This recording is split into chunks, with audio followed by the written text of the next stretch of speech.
A saxophone can go, but a saxophone can't, like Betty Boop can do. This little miss would never miss a chance for vocal tuning, and anytime and anywhere you can hear this lady crooning. An auto horn can go, but an auto horn can't, like Betty Boop can do. Made of pen and ink, she can win you with a wink. Ain't she cute? Sweet Betty.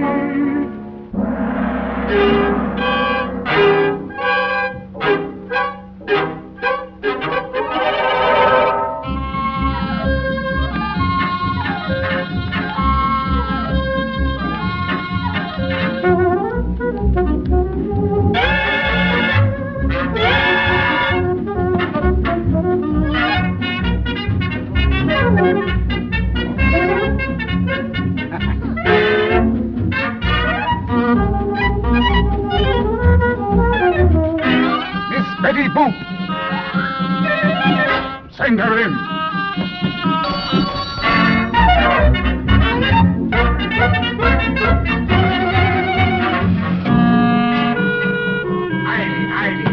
Aye.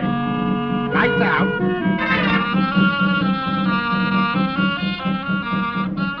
Howdy ho! Walk this way. Okay. Be seated. Thank you. Hocus pocus, ibbity bibbity, sibbity sand. Concentrate. Concentrate. I will now bear the naked truth of your baby days.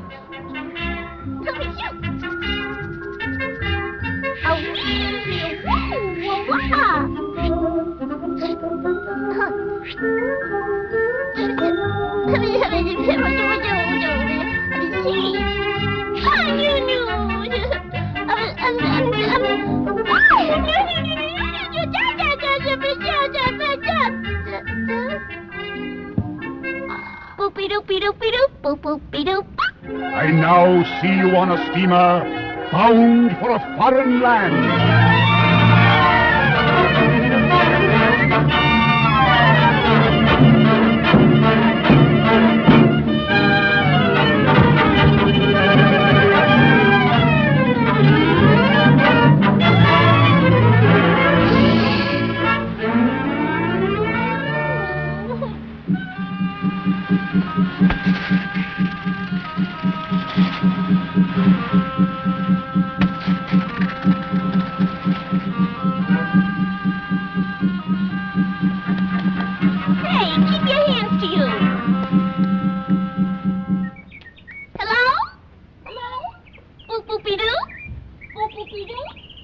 Is there anyone here? No! Oh!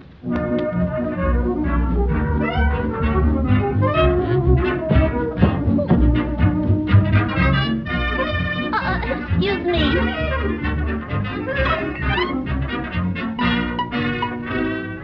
All by myself in the morning.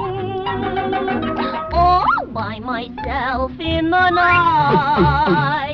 I am alone, not a single soul is near. So unhappy. Dear, oh, dear, oh, dear. All by myself.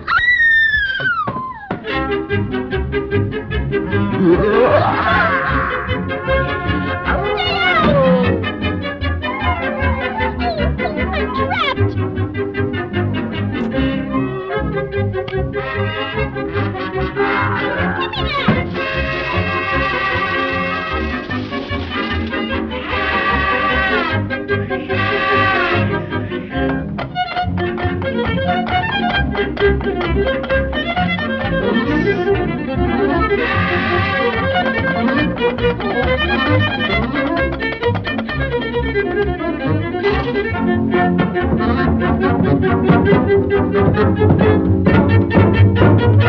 Give me that.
Cyberspace, good at cyber fanbots everywhere, and Odesians. That's right, it's Irate Prostate, and we are on Odyssey live as you speak. Thanks to Virgie G. You're awesome. Virgie G is awesome. And on top of that, so are the people that are in the studio with me tonight that always join me. This is the first time we're doing it on Wednesday at 7:30 Central, so I apologize if we're a little late or it's been a weird day, but it's been all right. I hope everybody's doing okay. I see Tim is here. Hey, say hey. Hey, everybody. Killer. Hey, Mr. Excel. What's up, everybody? I will say, the one benefit of Saturdays, even though everybody has better shit to do on a Saturday night, is at least throughout the afternoon, I don't have shit to do, so there's time to prepare for the show. Oh, I wish. Tonight, everybody's been Irate's I'm here, it's 7 o'clock. And Tim was like, let me finish making dinner. Yeah, and Uzi and I literally had just walked in the door an hour before, so I had to render today's video file. And, yeah, man, we pulled it all together. Hey, Liazzle. And they're trying to say it's Thursday, which I wish was true. I guess he lives in an upside down world. Oh, shit, that's right. Well, Aircraft Sparky goes live at, I think it's at 9 tonight? 9 o'clock, yep. Yeah, check him out, man, because it is Thursday on his show. It's the Wednesday. That's true. It's the Thursday show on Wednesday. Thursday streams on Wednesday. That's right. Subscribe to Aircraft Sparky because he's awesome. Yes, Liazzle is on Twitch. Say hey, Liazzle. Hey. That looks like we got K-Shul in the house. Human Skin Lampy. Stan Ulch. What's up, man? Roasted Opinions. Greetings, sir. Uzi Q. Hey. New chick. Sounds hot. Cronin. What's up, man? Mr. Goat Man. We've been blessed by the goat. Oh, Smoke Steve, what up, man? All right, and Virgie, the one and only Virgie, who's responsible for my ass being on Odyssey as we speak. Love it. And I want to thank whoever just, Old Coomsock, my good friend, just tips $2 and says, I'm going to keep on loving you because that's the only thing I want to do. I don't want to sleep. I just want to keep on loving you. That's right, man. I know that song. That's right. I heard it from a friend. That's the wrong song. Okay. Anyway, I don't want to sleep. Oh God! Now thank you, Kumsock. Old Kumsock, as it were. Whenever I think of an old Kumsock, I think of something stiff and unforgiving. So, if that fits your picture, then exfoliation is necessary. Okay. Yeah, but I mean, it's I'm already circumcised, so it's sorry.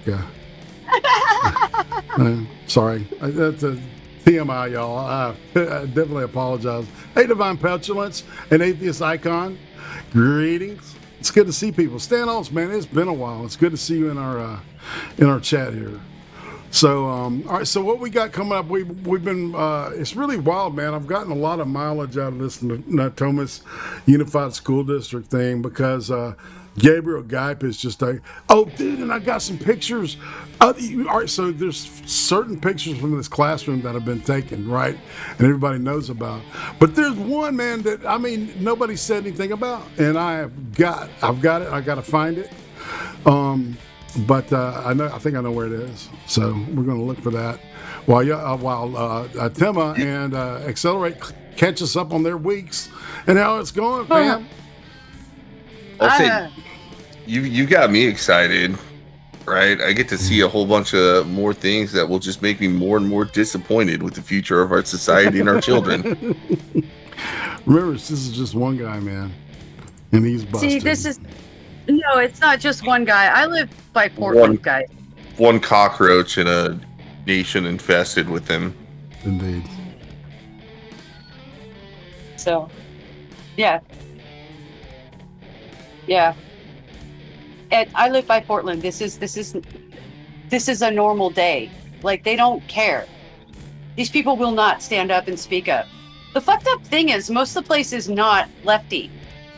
They just won't speak up. They're a bunch of fucking cowards expecting everybody else to do it for them. I don't know. It's fucking stupid, and I'm ready to fucking just start raising things. I'm so fucking done. Raisins and flatten. Oh my God, starting with the schools and the hospitals too. We'll just make sure nothing but teachers and nurses are in them and they can just do flattening. They fired and all the good nurses and doctors have already quit all the hospitals up here anyway. There's nobody worth their fucking salt. There hasn't been anybody worth their salt up here in like 15 fucking years because of how fucked up the system is.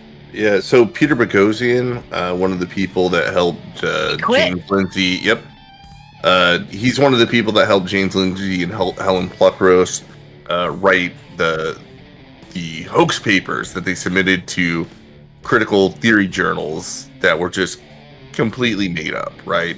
Mm-hmm. And they got accepted.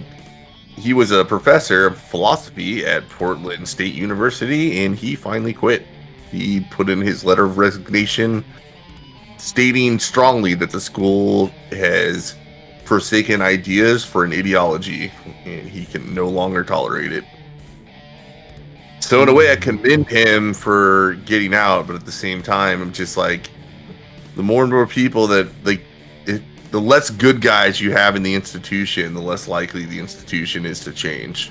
Okay, but there are so few good guys as there is. I mean, before Pete quit, do you realize he was only one of like 6 moderates in the entire school? 6? It's one of these things that's hilarious. I tell it to people all the time. Like, all these people that you're like, they're claiming are like right wing. Teacher Peter Boghossian quits his school. It's like, he's not right wing. Like, he's probably pro like a lot of giant governmental programs that I am not a fan of. Well, he's a fucking lefty. What's funny is, like, it's one of those things where, like, all of a sudden I'm just like, left liberal makes a lot of sense right now. Where they're just like, I don't want to forsake capitalism and stuff. I just think we've gotten wealthy enough that the system can handle taxation and we can provide these services to people as a public good. Right? It is a very different philosophy than the idea that people have a right to health care. Right? Yes. Saying it's a right, it's completely different.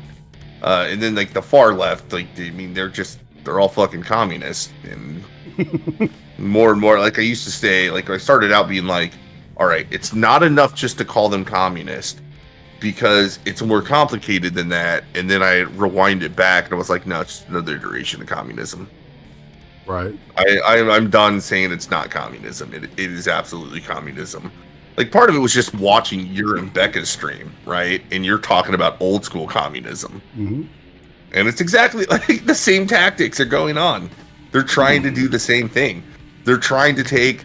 So Marx and Engels, they looked at it as a class struggle, and they were just like, all right, so we're going to take this triangle of power that we have, and we're going to have, like, the bourgeois at the top and the proletariat at the bottom, which is like the workers. Mm-hmm. And their idea was to flip that triangle upside down so that the proletariat ruled everything, regardless of how many people actually believed in what the proletariat's ideas were.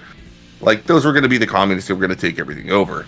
All they did is change it to the hierarchy of oppression, and what they want to do is turn society upside down, where the people that they think that are at the lowest level of oppression have the least power, and all the oppressed people, everything gets redistributed so that they have more power artificially.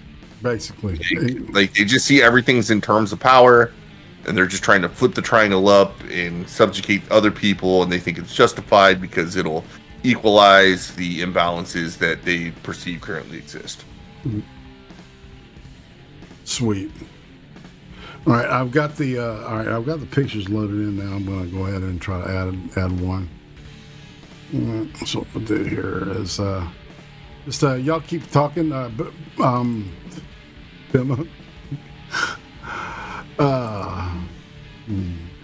It's a slideshow. I don't want a slideshow. Why does it ask me for the slideshow? Just give me an image. Stop it. While you're trying to do that, so if people were around Saturday, like they were irate, asked about my week. Saturday I said, like, well, it was a terrible day. My fucking car broke down and I found out my aunt died. And before anybody starts getting super sympathetic, I was not very close with that aunt. Why it's sad to see anybody go in the family. I mostly made my plans to go to the funeral day around the fact that, you know, my mom took it really hard. It was her sister. I wanted to be there for my mother. Yeah. But it was a Catholic funeral, and I'd never been to one before. So it was very ritualistic, right? Like they were swinging that, I don't even know what you call it around, like the smoke comes out of it. Yeah. It's incense, yeah. Yeah, the incense thing and whatnot. Did they ring the bell during the communion thing where he was like holding the host up? Yeah. Yeah. Oh. That's called high mass. And usually for funerals that they'll do high mass.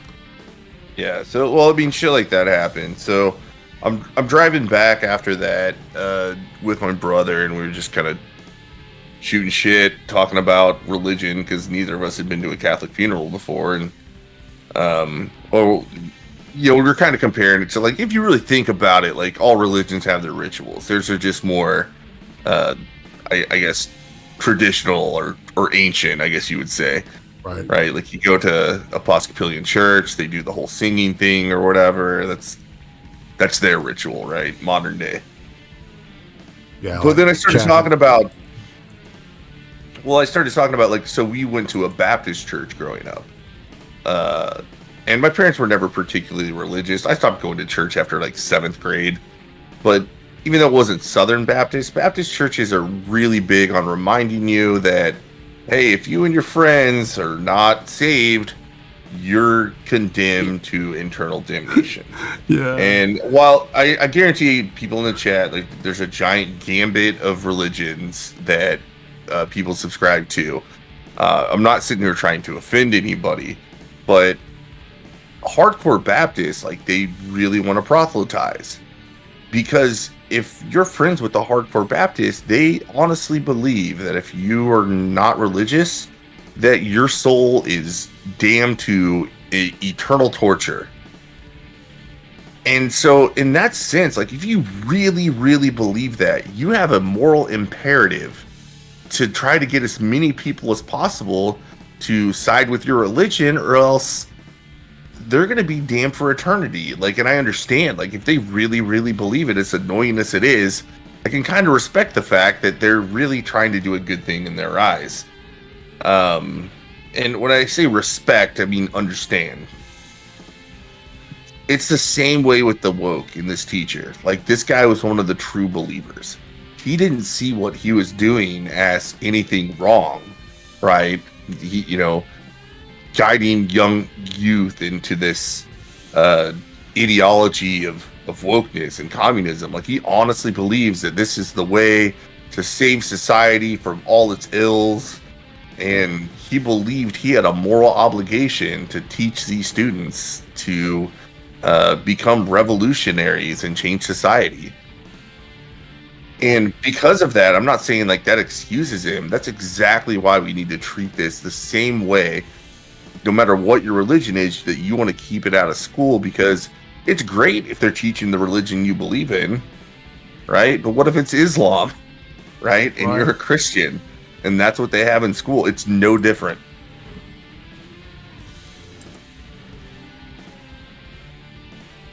Right? Yes, I agree. There is no difference. There is, well, I don't know. I think only Islam is the only other religion I can think of that tries to tell you how to run a government. Well, so in the American tradition, right? The main reason, like, we had, the freedom of religion was in there is because you had the Church of England, and then you had all these diverse sects of Christianity that were not united at the time, right? They were very at odds with each other. And they said, like, look, we're going to coexist peacefully. Government's not going to have anything to do with it. You do with what your society and your kids that you want to do. So we have a tradition of that, and that's great.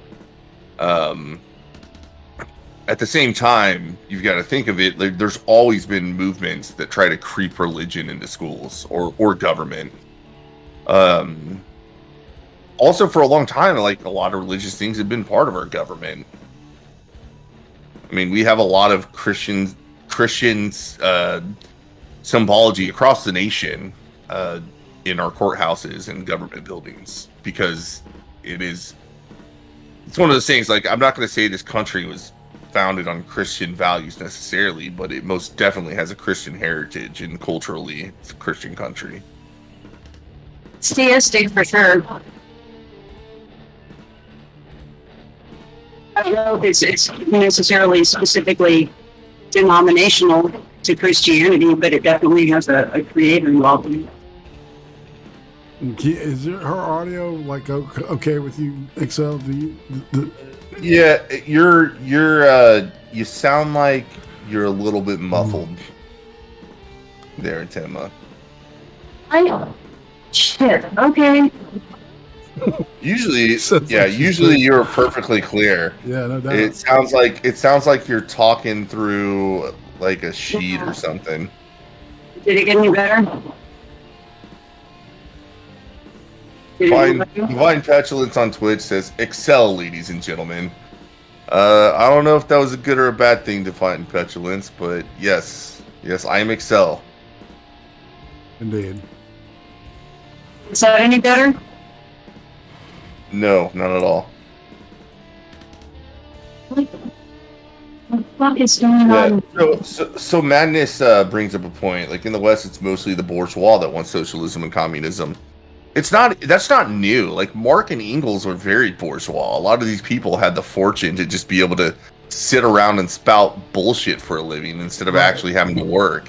And they just kind of thought that's how it was going to be for everybody, which is hilarious because, well, it makes sense why every time communism has been tried, the leaders of the movement, they find themselves living like lustrous lives, saying like, "Oh, look, just follow me, trust me. This is all going to eventually deliver you to some utopian society. So just listen to me." And meanwhile, they funnel as much resources as they need to live the lifestyle that they want, while the rest of the people are starving.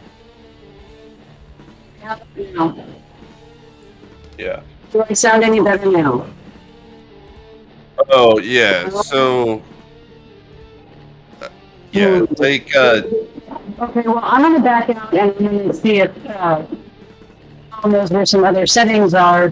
So because it's not, you should do the good old restart your computer. So, and I've restarted the computer twice today to try to get it to work. So.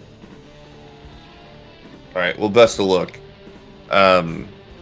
Yeah, I was talking to Irate earlier. It's like another thing about the religious analogy is, I can't even remember who I heard talking about this, but they were like, you have religions that just they look up and they're just like things, like for the most part, like their idea of God is like he just does these wondrous things. The world is this great place. And we should, cherish it. We should cherish life. We should cherish each other. And like those religions, that's why it stopped being like an anti-theist. Because I think most people follow a version of Christianity or whatever religion that looks up. But then you have other religions that look down, like the hardcore Southern Baptists, where they're just constantly talking about, like fire and brimstone. You gonna burn in hell. Like if you do these things, like. Football's the devil, boy. Those kind of people, right? Yeah, fuck that guy. And those are religions that look down, like where you're constantly looking at God as this authority figure that is going to strike you down if you do anything wrong. And in a lot of ways, like if we're going to compare critical race theory to religion, it's definitely a religion that looks down, right? Everything is just about, like, if you don't follow this orthodoxy, right, like you're just a terrible person. Like you don't belong in society. If you fall out of line, you better apologize. And even though you apologize, it doesn't matter. You still need lashes on the back. What do they call it? Yeah, self-flagellation. Yeah, you should do that. Flagellation. Yeah, flagellation. I don't see. Not self-flagellation. No, we all flatulate. Self-flagellation.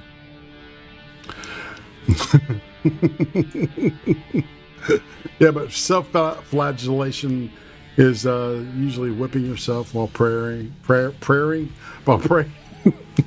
Yeah, it's one of those things like I see in movies, and I'm like, I actually really fucking love like the Catholic mythos type movies, right? Like things that deal with angels and demons and stuff. Like I think it's a fascinating, for me, it's a fantasy story. Like I understand some people really believe that, probably even have people in the chat that believe that.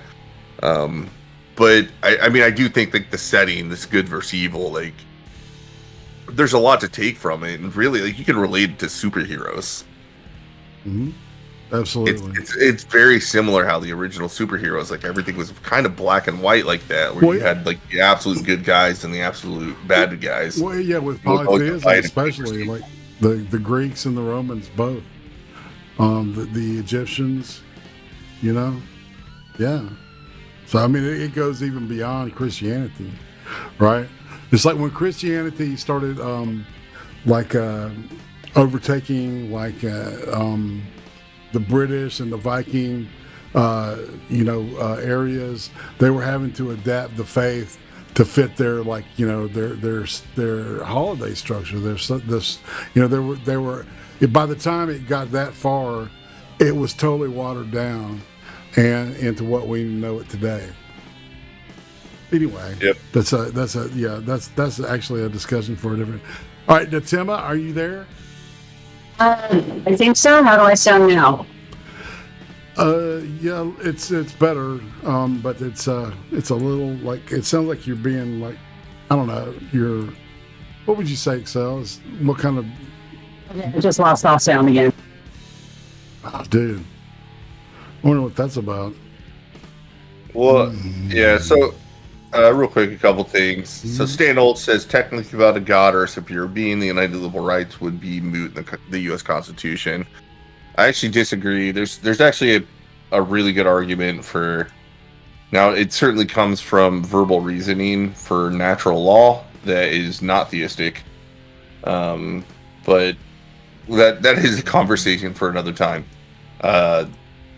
Regardless, I don't think it matters. I don't think people that believe that rights are, like, there's certain rights that are unalienable, which I mean are inherent to man, like just objectively ethical that every person has. I don't think we should argue where they come from. I think we should just agree that that is the best way to view human interaction and conflict resolution, right? That's part of the reason why it's so important, right? Like it starts with this idea that there's certain things where it says nothing about, like, free speech, for example. It says nothing about the morality of the things I'm saying. It just says that it's immoral for anybody to try to coerce me into not speaking my mind. And without principles like that, you just run into conflict. I don't think any society will survive for long if you don't adhere to that. Madness was talking about the Baptist church they went to. They went hard on Harry Potter, Pokemon, Dragon Ball Z, etc. That reminds me, I worked in a comic book shop whenever I was in high school. So I'm 37. So that was going to be at the far end of when it was Christians that were, or like, they call it the Christian right, even though even Tipper Gore and Hillary Clinton were on board with like this religious censorship. but a kid came in. Zappa called them the mothers of prevention. They wanted Yu-Gi-Oh cards, and they were with their mom, and they're like, "So these aren't Magic cards, right?" And I was like, "No, Magic's another game, right? This is Magic the Gathering. This is Yu-Gi-Oh, right? Magic the Gathering, you play like a wizard that has magical powers. In Yu-Gi-Oh, you play this kid that like has the power of the cards, and oh my god, it's worse."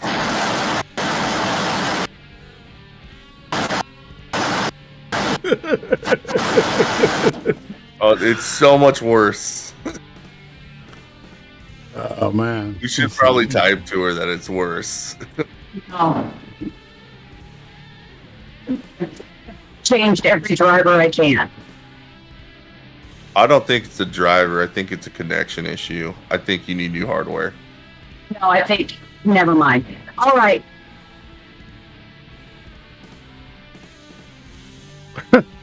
Anyway, just going back while she's figuring that out to the stories. The fucking, they came back 4 hours later. They'd already opened up the cards, and the dad was with them, and they said, "I want my money back. You lied to us. You said these weren't Magic cards." No, I explained exactly what they were and whatnot. And I was like, "No, I'm sorry, but we don't do this in my house. Like, the satanic stuff that you have going around here, we don't do that, and you misled my wife and my kid. I want my money back." And I'm like, "You already opened it. I can't give you a refund." Yeah. Like, eventually I went to my boss, and like he just argued with the person like forever, like for a little bit, and was like, "Look, you opened the cards. I'm not giving you a refund. You can throw them in the trash if you want. My employee did nothing wrong." I just thought it was hilarious that this guy. The reason is that some of the cards say Magic on them. Like, it had something to do with Magic. Okay. But it wasn't Magic cards. I explained it to them. Like, Magic is this game. This is what people call Magic. Magic the Gathering. And what your son is buying is Yu-Gi-Oh, which is totally different. And the mom was like, "Okay." I actually kind of felt bad. Now that I think about it, that dude totally beat his wife. Like, assholes like that. Like, guys like that, like, that, they're the type. They are totally the type. Well, yeah, the rule of thumb dudes and shit. So you want to go ahead and just we'll start this go into the viewing room? Yes, we will hope that. I'm already watching. All I see is black. Yeah, it's not going yet. All right, so we'll go ahead. Until shit gets figured out. All right, and I am going to stop it in places. I'm going to show these images of this classroom. Okay, y'all got a sneak peek, so some of y'all saw what I'm going to point out. All right, but so, and this is all right. So what I've done is I basically took everything that we've had and I cut it down just to basically the Project Veritas stuff. With at the end, they talked to the superintendent. I also have a letter from him that went out to the district, the families, and the teachers, and also the long version of the interview that Project Veritas did with him. Dude is not the sharpest knife in the drawer. Just saying. I mean, that is clear when you see this dude. He's definitely been kicked upstairs. But, everybody needs their useful idiots, don't they? Yep, and it's not surprising. Like, we're talking about government workers. Yeah, here we go on. Are you ready? I have 180 days to turn them into revolutionaries. How do you do that? How do you scare the fuck out of them? Yeah. Sacramento organization that is under the banner of Antifa is very loosely organized, right? So that when there is like right-wing rallies and stuff, then we like will create an opposition to that. Yeah. Beautiful. Where would he go to connect to some of these organizations? I post a calendar every week. Awesome. And so and I do it for extra credit, so they get points for doing it. And so that encourages them to do it. And I've had students show up for protests, community events, tabling, food distribution, all sorts of things. When they go, they take pictures, they write up a reflection. That's their extra credit. I have an Antifa flag on my wall, and a student complained about that, and he said it made him feel uncomfortable. Well, this is meant to make fascists feel uncomfortable, so if you feel uncomfortable, I don't really know what to tell you. Maybe you shouldn't be aligning with the values that this is antithetical to. So the Cultural Revolution in the 60s was fixing the problem that came about after the economic one. It ultimately failed, right? And there was a lot of excesses. People were definitely shot in the streets that probably shouldn't have been. Incredibly ugly behavior come out of this city, and you can see a couple of people over there that might be demonstrating that. I have 180 days to turn them into revolutionaries. How do you do that? How do you scare the fuck out of them? People were definitely shot in the streets that probably shouldn't have been. I like what you said in our phone call. I have 180 days, right? Yeah. I have 180 days to turn them into revolutionaries. And that's the question. Yeah. Because a lot of them are indifferent. I think they're distracted by the gadgets and video games. How do you do that? How do you scare the fuck out of them? Yeah. Meet Gabriel Geit. He's a public school teacher paid for by taxpayer dollars at Intercom High School in Sacramento, California. Geit, who teaches advanced placement government classes, is not shy about his involvement in Antifa's local chapter. He even has an Antifa flag and a poster of Mao Zedong in his classroom. So, it's like my wife and I have been political organizers. I've been organizing since I was 13. Wow. And I've been in a ton of different organizations. And I've All right, we're going to look at some of these pictures while we're waiting on Atema. I guess, Excel, check out your watch link, and I'll give you a second to let it pull up. But I want to pull this one picture up and see if anybody recognizes the flag here, because this is another angle on his in his room that nobody ever talked about. Okay. Let's see if I can make this bigger. All right. You see that flag there? Well, I see a bunch of Shay shit, and then I do see the flag. I'm not sure exactly which communist flag it is. That is the flag of North Korea. That's their countrymen party flag. That's the Juche flag. Fucking wonderful. It's not enough. So at least some of your Twitter communists are gonna be like, it's the real communism. Actually, I don't even know what to think about this, because it could go both ways, right? So this guy honestly believes in communism and thinks that everybody that tried communism, they might have fucked up a little bit and killed a few 20 millions of people, right? He said in the video, it's like, did some people get shot that didn't deserve to? Yeah, probably, but it's for the greater good, so it's not a big deal. Right. Couple eggs gotta be broken, make an omelet, right? So this guy's just he's all in though. He's just you know what, I believe in it.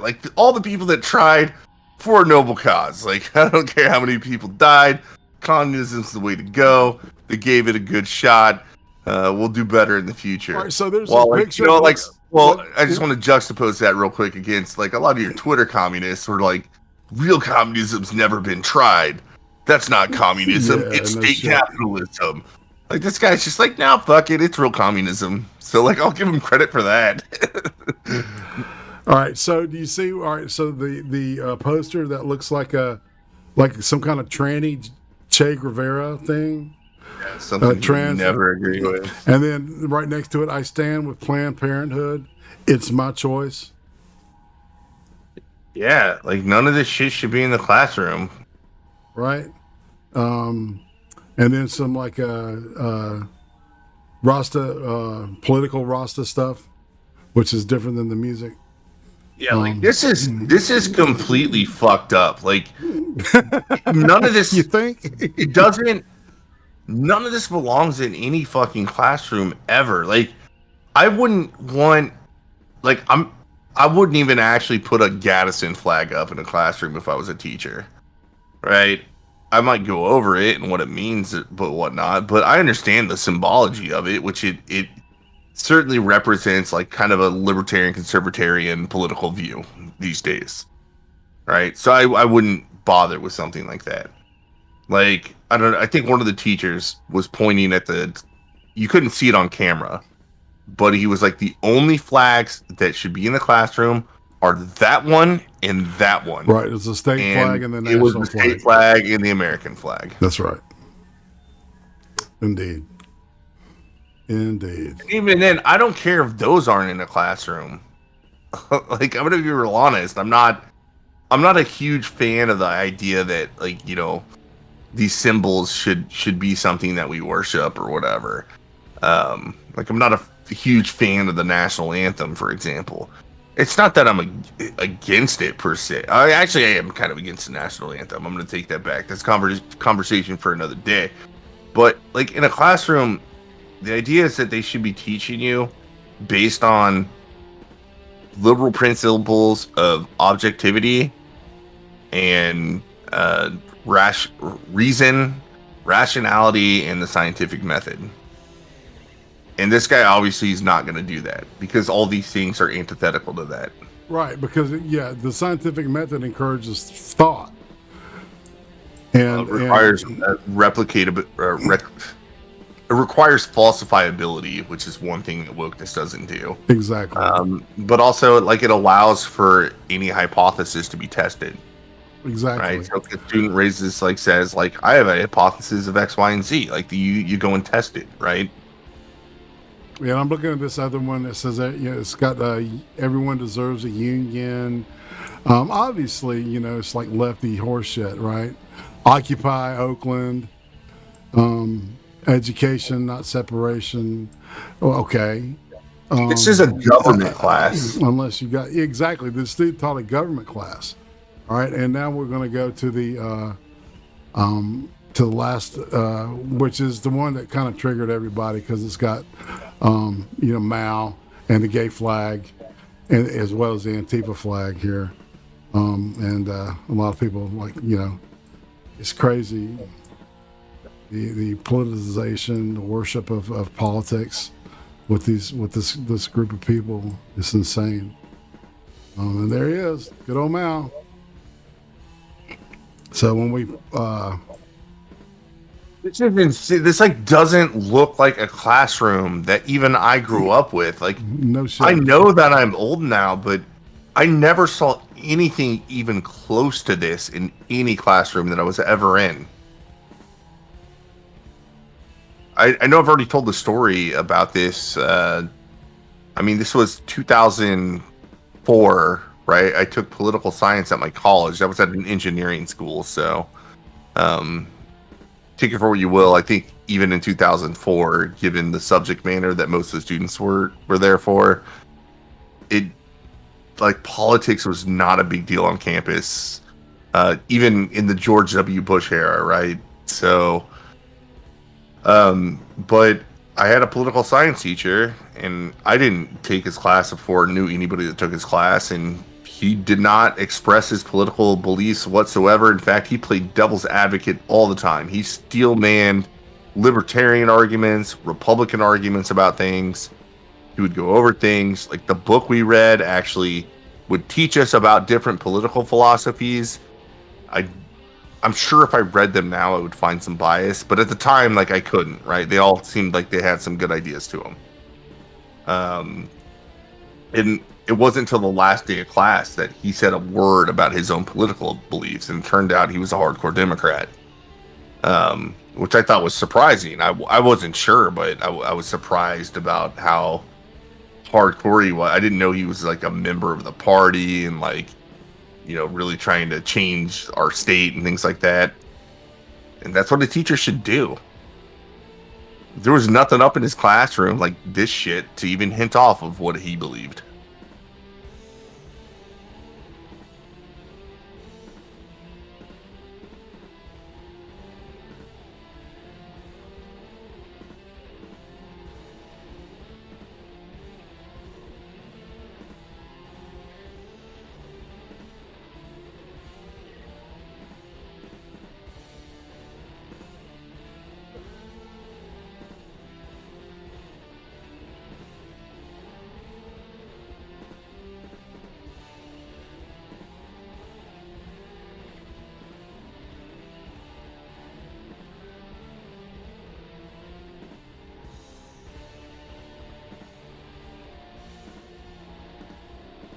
I've been on the front lines, and I've taken a step back and gone back and forth, and my wife is the same way. Is there a local Antifa or chapter? Yes, yeah. The Sacramento organization that is under the banner of Antifa is very loosely organized, right? And like we have no official like member list, right? So that when.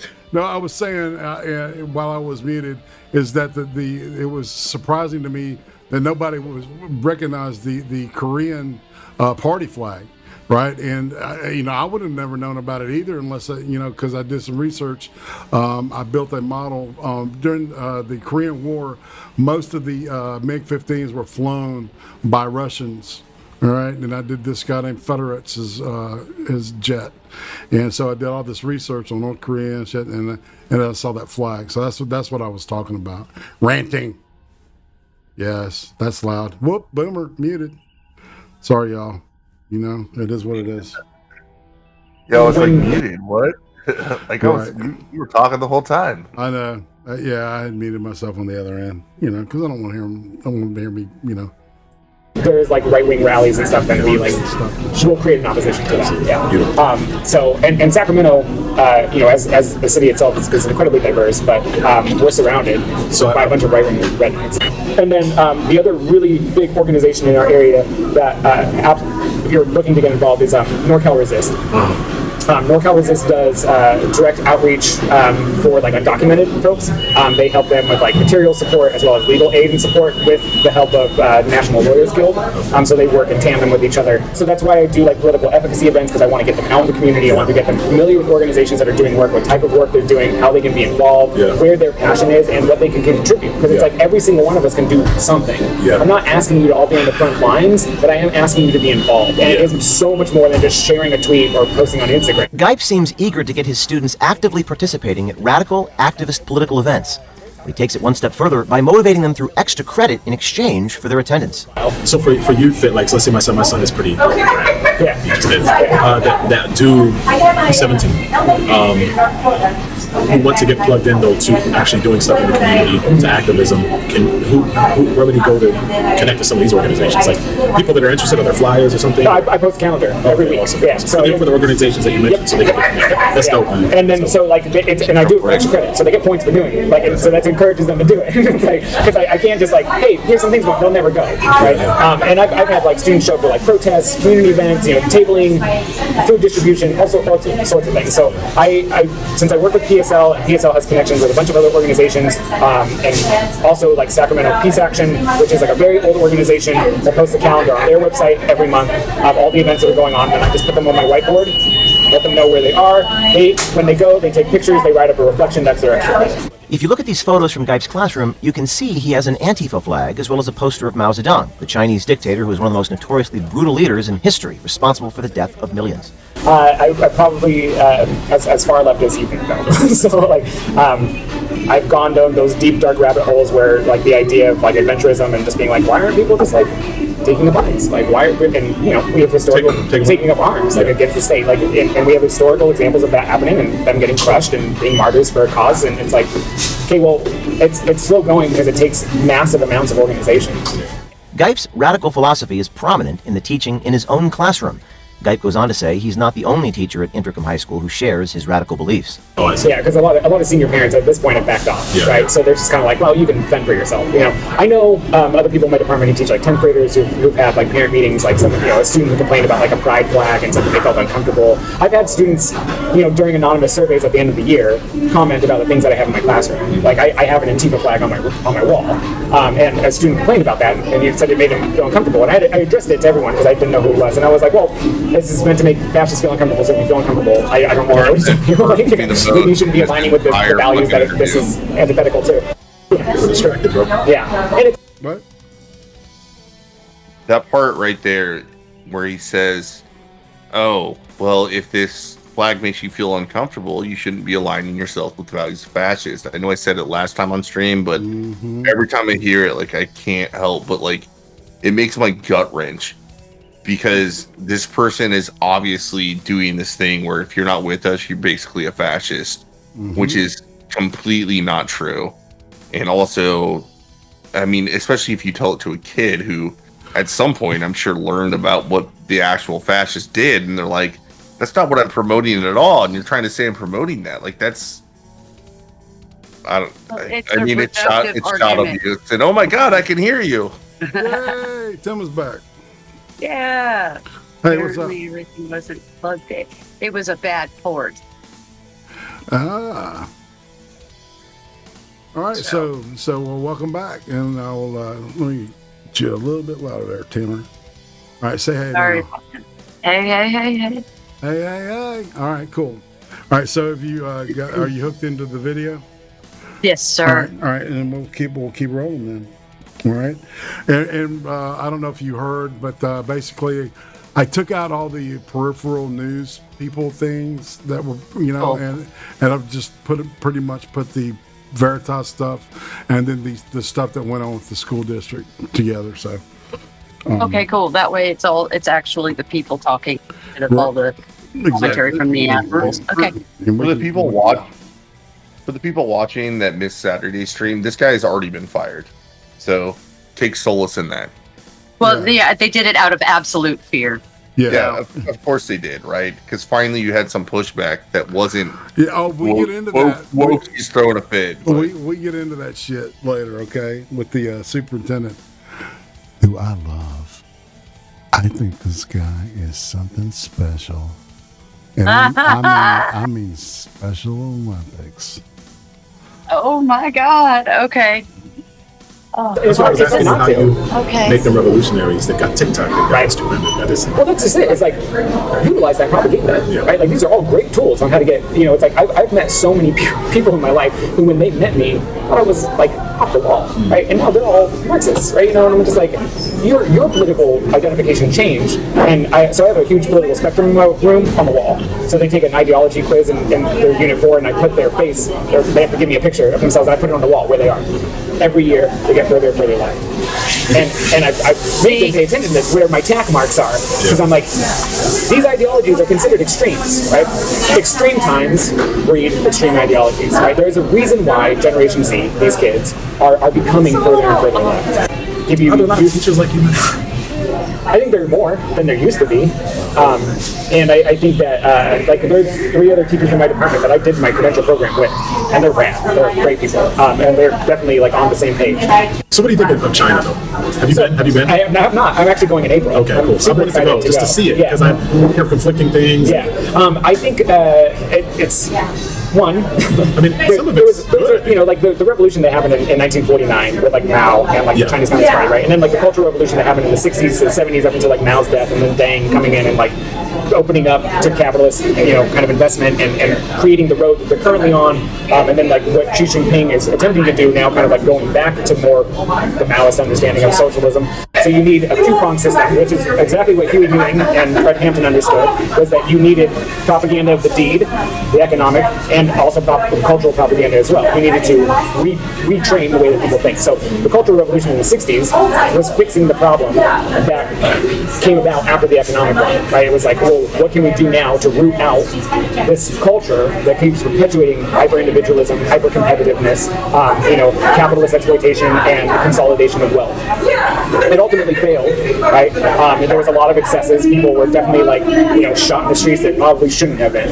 But I do think that it's important to understand that as an extension of an economic revolution. They were changing the base, and then they went to change the superstructure. And you cannot change that without the other. You can't have cultural shift without the economic shift, and vice versa. So I think that for movements in the United States, that we need to be able to attack both fronts. Right? We need to create parallel structures of power because we cannot rely on the state. So we need to distribute food, necessities. We need to create those mutual aid programs that we can look back at groups like the Panthers and learn from their successes as well as their mistakes, as well as consistently focusing on education and a change of cultural propaganda. It's like we have to hit both fronts. We have to convince people that this is what we actually need. We caught up with Guy to ask for comment. Gabriel, hello, how are you? I'm good. I am a journalist with Project Veritas. Okay. Nice to talk with you. Don't don't mind my colleague recording, we are recording, but I think you're going to be more interested in what I have to say here. I don't feel comfortable with this. Well, I think that there's been a lot of I'd like to talk with you about some of the statements you've made. I believe you said it. You know what Project Veritas is. Well, we're journalists, Okay. and you mentioned to one of our colleagues that you have 180 days to turn students into revolutionaries. Would you like to expound upon that? He's got one on his fucking chest, dude. Well, you're in a public place, and I don't think parents consent to this. But he's still wearing a shirt that's even more open than the tattoo. I know, dude. Like, and it just happens to be when Project Veritas confronts him. Like, he could have been wearing any other shirt. And oh my, fuck those sunglasses, right? Anyway. Sorry. Well, he has, those are please kick my ass glasses right there. Like, if you're a dude and wearing those, like that, oh, I'm sorry, dude, no. You need to be in, like, a parody rap video or something to get away with that and be masculine still, dude. That's just not. I bet he does. Students being, quote, turned into revolutionaries. So if you'd like to give a comment Just on for that, Allie. those newsworthy statements you've made, I think that would go a long way to resolve some concerns in the community. I would appreciate some distance. You notice how everybody's Well, Mr. yards are Please kind of provide your commentary half-assed? on these statements. I mean, a student voiced their uncomfortability in your classroom with the Antifa flag. Do you recall There's that? the first actually Do you recall how you manicured responded to that student? You tacitly implied they might be aligned with fascists. I mean, is this the kind of behavior in line with the mission statement of your high school? Don't you give students extra credit for going to partisan left-wing events? Now being like, oh fuck. Sir, I'm not harassing you. I'm trying to get comments. You're a public school teacher. You're a public school teacher, and you're teaching things outside the curriculum No, this of is your school. what journalists are allowed to do, Do you not have a poster of fuckstick. Mao in your classroom? As what a pussy. Parents would also like to know, why do you think it's okay to, quote, scare the FUCK out of students to turn them into revolutionaries? Yet you said You that scare would my consider, kid, I'm gonna scare the and you have shit considered out of taking you. up arms against the state. That's an incredible wet statement. yourself Do you think every it's okay time to you push these personal think beliefs about onto students? fucking scaring a child again if you do that to my kid. Do you have dude. permission Oh, from the fuck superintendent or the principal to malleable piece use of your classroom shit. as a bedrock for your personal beliefs and impose them on students, high school students? We're being followed by these people. Letting individuals know. As you can see, they run in shame. These They really have a lot are to say to my journalists. I'm colleagues, but Mr. Guy has pretending. nothing to say Yeah, now. larp, This larp is on the a face of phony. radicalism. This is I people who can't do have something anything to but hide. larp. Yet when the mic is in their face and they have the Fucking opportunity to share, faggots. they don't want to. Oh, I hate these motherfuckers, dude. Outside the school district here, Natomas Unified School District, we were Dude, unable I'm to get sorry. comments I don't from like the that principal, guy, and I Ms. want to kick Strickland his ass. of Intercom High School. Now here at the school district, let's see if we can get anyone who's willing to see this disturbing footage. Hello, ma'am. I do see that you're recording, I guess for your safety. We are as well. I have some footage that I need to show a member of the school district here. I was hoping to speak with, if not the communications manager, perhaps Chief Academic Officer, Angela Herrera. Okay, let's start off with our communications department. Do you have a business one? So I can let you know. Here's what I do have. I do have a press pass. If you can bring that back to me. Okay, now let me keep it right here. I just wanna, Of course. No one wants to see this footage? No one wants to see this footage. Okay. Hold on. You work for the pause school real quick, district, correct? because I have an idea. What is your what title, if I may happened ask? Because I just find it interesting that no one is willing to see this footage. So, I was thinking about this whole situation, right? If you came in with a video saying that, like, hey, I have proof of child abuse, right? Come watch this. And then you said, like, well, what affiliate, like, do you have any affiliation or a business card? And you gave them, let's say, the local news channel for ABC. I bet they would have watched it.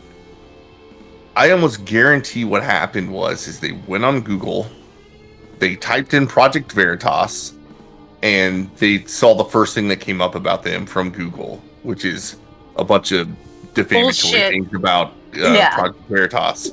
Yeah. And the person just took it to heart and dismissed them. Well, it's okay. So it really pisses me off, and I keep doing this, and it makes people uncomfortable in public, and I'm going to keep doing it because I'm going to point out how fucking ignorant and easily manipulated people are right to their faces. And what I do, I can't wear a mask. According to the fucking mandate for our state, I'm not supposed to fucking wear a mask. So fuck these people. I'm not going to wear a fucking mask. Fuck them. I go in and I go shop and do my thing. And if somebody comes up to me, I say, I'm complying. You can get the fuck out of my face. And when they start getting snotty, I can say, you know what? I'm not the fucking idiot who's believing the the uneducated moron in a suit behind or in front of a camera. You are. If we have time after the stream, I've got multiple things to go with that about that shit. So we I can got talk about no it if we have quarter for this kind of fucking herd mentality shit that you're seeing going on with these people and the hiding and everything. Because 10 years ago, the principal would have stepped outside and said, okay, you want me to watch a video? We'll do it on camera. I'm not going to have a comment, but I will watch the video with you. Because that used to be the actual legal accountability in California. Where this like happened. I said, it's maybe of a safety concern to Indercombe High School. I have the footage right here. It's a 10-minute video. And these, it's of, do you want to, she said no one can see my footage. I don't know if it's a liability issue or if it's a negligence issue, but no one wants to see this footage. You guys can't be in here recording. You need to leave, please. Okay, we're trying to show you a video. I want you to leave or I'm going to call the police. Okay. Is this a public building? They have called the police to escort us from the building because we are attempting to get someone from the school district to watch footage of a teacher engaging in behavior that is blatantly a concern for security, health, and just well-being of these minors. Ma'am, can you tell me what your title is so I can leave? Okay. I'll be calling in momentarily just to get her title. She's a member of the school district. She has to give it to me. She's a public employee. Thank you for your help. Have a nice day. He does. We'd rather call the police on someone who has footage of a safety concern instead of simply viewing the footage. These are the people who are running your child.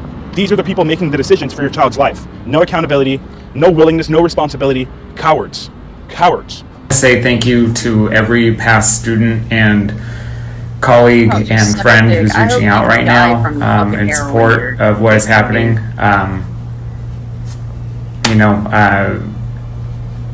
My personal safety and security is obviously my top concern at this moment, but also like they are coming from my job and what I love doing in the classroom, and they are going to run this campaign and get public pressure behind them, and it is very likely that the district will cave in regards to this, and I'm hopeful that they don't, and all support at this moment is greatly appreciated. Dude's going to get another job. Gentlemen, I have these requests. He's going to get a good job at a college at this before point. the board. Right. And you are given, again, 2 minutes to speak before the board. We ask that you please follow that guideline. Here pretty soon. And I will. I speak I'll for be my able son to and any punch child him who doesn't then. have a parent to be their voice. What has been exposed about Gabriel Guy by Project Veritas is exactly what I was concerned about happening at Babcock Elementary, Twin Rivers Unified School District, whom was and is not allowing parents or guardians on campus. As educators, your job is academics, not morals, not values, religion, political ideology, or anything outside of academics.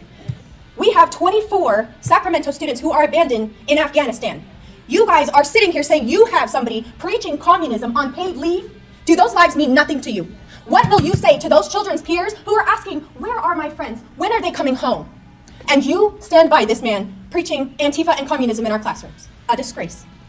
Any teacher or staff pushing anti-American, hateful, or political agendas against America on our students, families, or communities, we want you out. Now. Not paid leave, and not in a week or two. Now. Sacramento is not a city that raises our children on hate, racism, or a victim mentality. We raise our children to be strong, independent, and to stand up for what's right, and to speak up when it is time to speak up, like now. God rest our troops who we have lost in Afghanistan. God bless our citizens and allies still trapped in Afghanistan. We are praying for your safety and protection, and may God be with us all. Good evening. My name is Richard Gilbert. I'm a Natomas Unified parent. Some of my best experiences in high school were discussing current events and social issues in my classes. But not once did I ever know how my teacher felt about those things. I had my suspicions, everyone's human, but I never knew if he was a Republican or Democrat, or if she was conservative or liberal. I didn't know. And that's the type of discussion I expect in our social studies classes in this district. I've heard, like everyone, anecdotes around the country of left-wing indoctrination in schools, and people would always tell me, oh, that's just an isolated incident, don't worry about it. Well, it's hit home for me now. And I'd like to say that I'm glad the board has taken this action to start the process to fire this individual. I know it's not something that can be done overnight, but this does not begin and end with him. He was enabled for years. Complaints were filed and nothing was done. And people bear responsibility for that, whether it's the principals, whether it's administration, whoever. And I ask for a full investigation to root this out, not just from Indercombe High School, but from this district.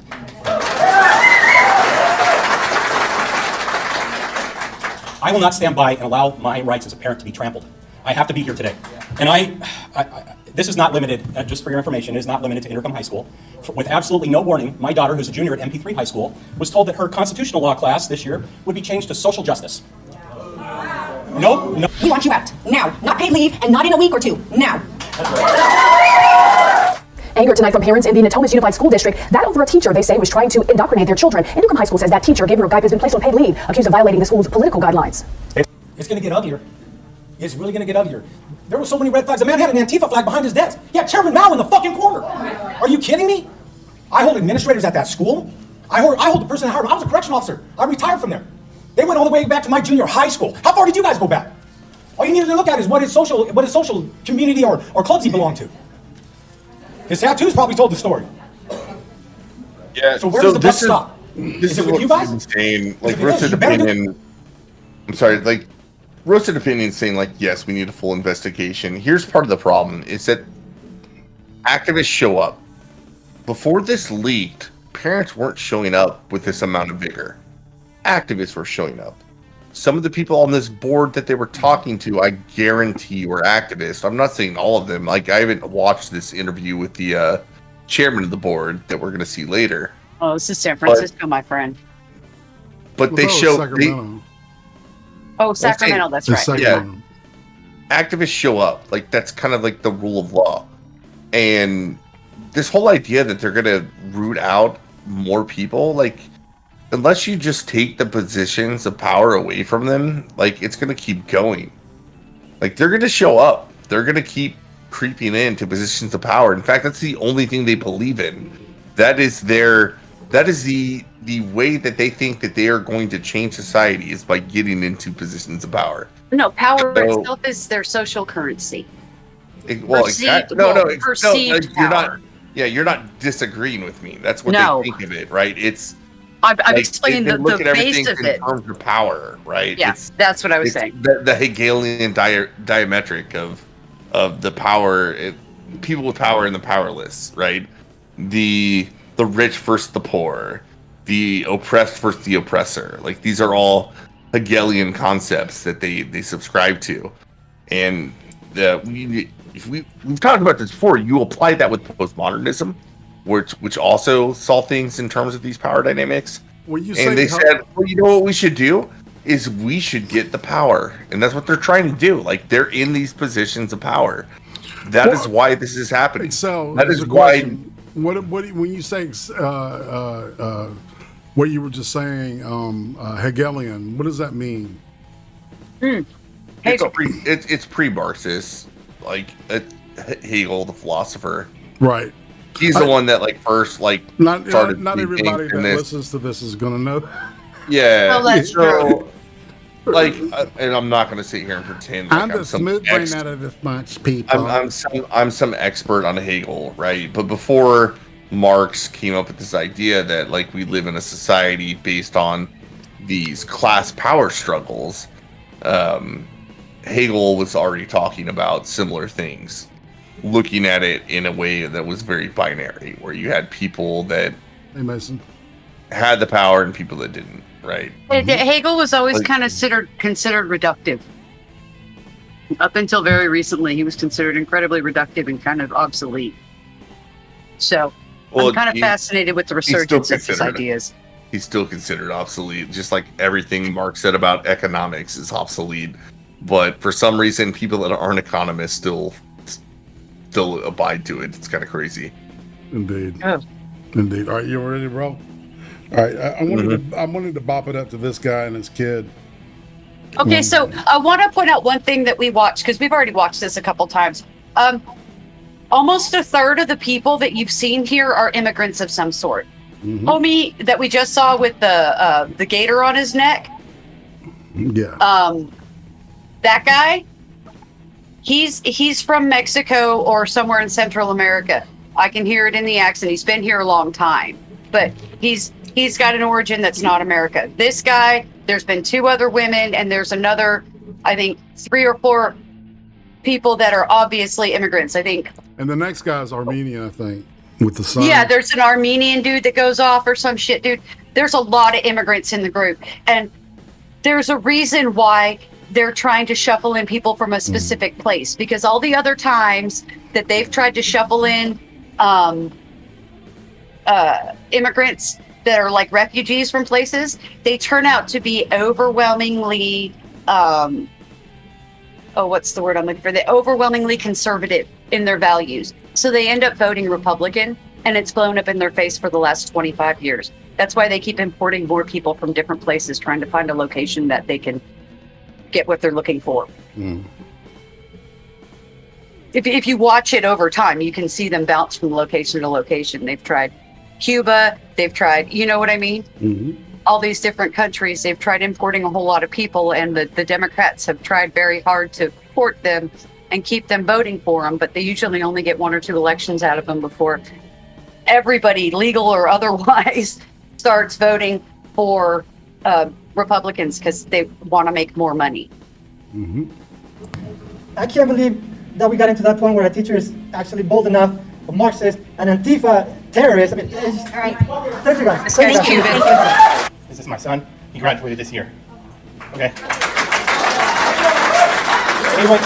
He went through hell last year, and you put all of us on the front line last year. We got to see everything that was going on. You have the men in blue here to protect you guys. They should be knocking on that door, arresting that man. I have nothing but respect for these men in blue as much as all these people do. If it weren't for these people, he'd probably be dead, because people like this lifted him up. Do you guys know how much team? Yeah, remember Guype and his Antifa friends are ACAB all the way, anti-police. Oh yeah. Suicide happened last year. But that's what we should really be talking about. That's on you guys. All of it. That kid's going in the I want to ask for military, your by the way. You guys don't deserve this job. There's many people in this room that can do your job 1,000 times better. That boy is 100% pure I'm one of them, 'cause hoo-ah. I care about children. I don't think you guys do. Or you wouldn't let this He kind of wants stuff to go happen. blow This is shit ridiculous. up. I got He's this video this adorable. I morning, love and let him me to tell you, pieces. I'm not shocked. Why? Because there's another teacher right down the road. And we were at Green Academy who did the same thing to my son and to many others. And you people know who it is. I'm not even going to mention the name, because thank God for these people, because I'm going to go talk to them and they're going to do another video. Because you're going to see another video as soon as they get to talk to me. I promise you that. You already know his name. I don't even got to mention it. I'm appalled that that man is still teaching at my daughter's school. I cannot believe it. My daughter is taking AP World History. She's so uncomfortable with taking the class. You know why she's taking that class? Because I wouldn't let her be in this other person's class. That's on you. First of all, I would like to thank every parent that's in here right now. The second thing is, the reason why my daughter is standing behind me is because my job as her parent is to protect her from anybody that has ill will towards her. So being that this is her first year at this high school that is world renowned and everybody knows about this school, is so perfect and everybody does everything right, the first time my daughter tells me, and she goes against my wishes to come out of a classroom that's disruptive to her well-being, I have an issue. I am very articulate. My children are very well read. They speak their opinion. They make sure that they are clear in what they do and do not like. And for the fact that my 17-year-old daughter had to come to me and said, "Mom, you don't understand. Let me explain." This means that in 2 weeks, in 13 days, he was allowed to change my daughter's mind about some fascist crap that y'all have let in this school. I'm tired. This is ridiculous. I'm from Texas. So this don't go on in Texas. This does not go on in Texas. They're 2 grades higher than California, period. So to think that my very sound-minded daughter would go against me and my wishes and our values in our home to be able to go and support this man, and he's putting her in harm's way, what the hell are y'all doing? I'm tired. How long does it have to go on before somebody says something? How long? And when she means hell, all right, so she means danger, in harm's way. That she's referring to going to Antifa events and shit. Yes. And BLM and et cetera, shit where you could get shot, And She came from the hood. She came from the hood. That's why she says I am articulate, and she's talking about her abilities. It's because she came from nothing. She pulled herself up. Mm-hmm. Okay, yep. And that's what she's talking about when she says she's proof that their bullshit is bullshit. Exactly, and she's just saying it. It's a euphemism thing.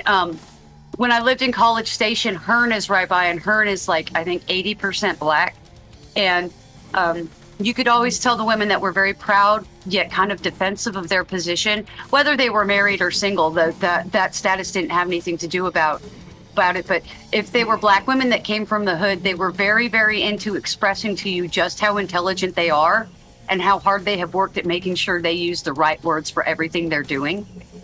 It's not meant to be like I'm a strong queen snap in a Z formation thing. It's because these are mostly country women that I'm talking to that speak that way. Yep. So she's talking about coming from fucking dirt and a hard time, and she's done it, and she's done it on her own.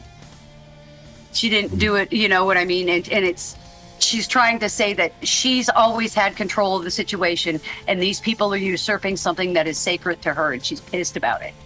Mm-hmm. All right, let's And keep rolling. Go ahead. Southern. It's a Texas thing, actually. This is Texas-specific articulation I've heard before. How long? What are you gonna do? That's the question. Get him out of here. We don't fucking care about this boy. He got to go. Good afternoon. Sorry, I'm not familiar with the order my name being called earlier. I'm actually a parent of a student in You got local to districts. go. I That's actually walked with my social science major across the street from Intercom High School. I have a lot of familiarity with school teachers in the area. I substitute in the San Juan school districts. This is not an isolated incident. This is why I left teaching, because I can't deal with politics here. My son, is trying to make it through another area. The video showed here of the issue. He's also facing similar issues in his school. The parents in this area are awake. We're going to be at all the meetings, letting you guys know. I'll give this to somebody else who's in the district. Thank you. Good evening, everyone. I don't have any kids that at was Intercom just a anymore, shot but they did across attend the bow. Intercom High School a couple years I ago and missed last that year. before. What I'm concerned about is the fact that we have taken God out of the classroom, but we're letting in this type of evil, which is socialism. She's another Why is it that one of it's the so hard immigrants I noticed. to let God back in and have a balance? These kids that are being taught Marxism and socialism, if you guys have noticed, they are more depressive. They don't have accountability. They're always playing the victim. We need teachers that really care for our kids, not because of their agenda. These kids nowadays, with COVID, with the lockdown, they don't need socialism. What they need is accountability. And exactly from what I saw on the article, that he's saying, I'm going to scare the F out of them. And then now he's talking about he's scared for his life because Veritas put him out there. What kind of example is that to our children? And he's teaching our kids, high school kids, our future leaders. This guy and whoever is associated with him needs to be out of that environment where our kids are. I'm going to have grandchildren, and I don't want my grandchildren to be exposed to this. Unfortunately, all our parents here do not have the capability to homeschool or take them to private school. We are depending on you guys to give that kind of environment for our kids. Keep them safe. Do not send them to a depressive and a black hole state, because that is what's happening to our kids now. Look at them, talk to them, ask them, because right now these kids can't even speak up for themselves in the classroom because they're afraid they're going to get an F. Hello, my name is Wendy, and as a former teacher, I know that we're not allowed to share our political views, and the students shouldn't know what we believe no matter what we're teaching. We're to teach the content and teach it professionally. Obviously, Gabriel did not do that, and we've heard lots of complaints about that tonight. But my concern is with the Facebook page. It says Natomas Unified School Forum, and we have a board member, Lisa Kaplan, who is an admin for that board member, for that Facebook page. And today, when a parent asked to see the video, I posted the video from Project Veritas, the Facebook link, and her response was, "This is inappropriate for this forum and will be deleted."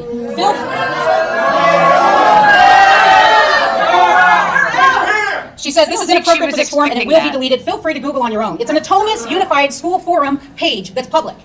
And my response to that was, why are we censoring this? It's inappropriate what the teacher did. So you're censoring the parents from knowing what happened, and you have no problem with that, but you didn't censor the teacher. So he had it blatantly on his walls. So why are you censoring parents and not the teacher? Why is what we want to see inappropriate? His own words, why are his own words inappropriate? Because he's been caught, but what he's doing is not inappropriate. You should be ashamed. Way to call her out. Hello, everyone. And I think she made that was a really important point that needed to be made. Right, is like the double standard that they're operating with, obviously on Facebook and shit. She added that shit right there. Now here's a kid. All right, here's a student. Listen to this guy. He was probably the most impressive to me. All right, and I'll turn the music down just a wee bit. I'm Bobby. I'm a sophomore here at Intercom. I go to school here. I am under all of your instruction. I was called last year when I started freshman year under the lockdown politically illiterate, and all of my beliefs politically illiterate under GYPE. A teacher I didn't even have. I didn't even know the guy. I was called politically illiterate for comparing his system and this entire system of the lockdown and all of that to socialism. Politically illiterate. Now, I have to say, I had a teacher before all of this, 8th grade, right before the lockdown happened, Mr. Fernandez. He escaped communist Cuba, moved to Russia, then that went communist, and we went to the Soviet state. Socialism takes your healthcare first. They own your body. Second, they take your education. They own your mind. This needs change. This needs change now. I don't know what else to say, but You all need to rethink all of this, and it needs change. I was in a class, I'm Jewish, I was in a class, and there was a Free Palestine sign next to a Planned Parenthood sign, flags of the LGBTQ, and women's rights. Do you not see the irony, the contradiction that's being taught? They were telling us we must identify with history personally. I need to personally identify with Hitler to know what he did wrong? No! When he walked in. Thank you. Thank you. That was my son. You know that kid. My name is Deborah Hozempa. He's in 10th grade. The beginning Proud Jewish mother. of the year started. Oh, she's so proud.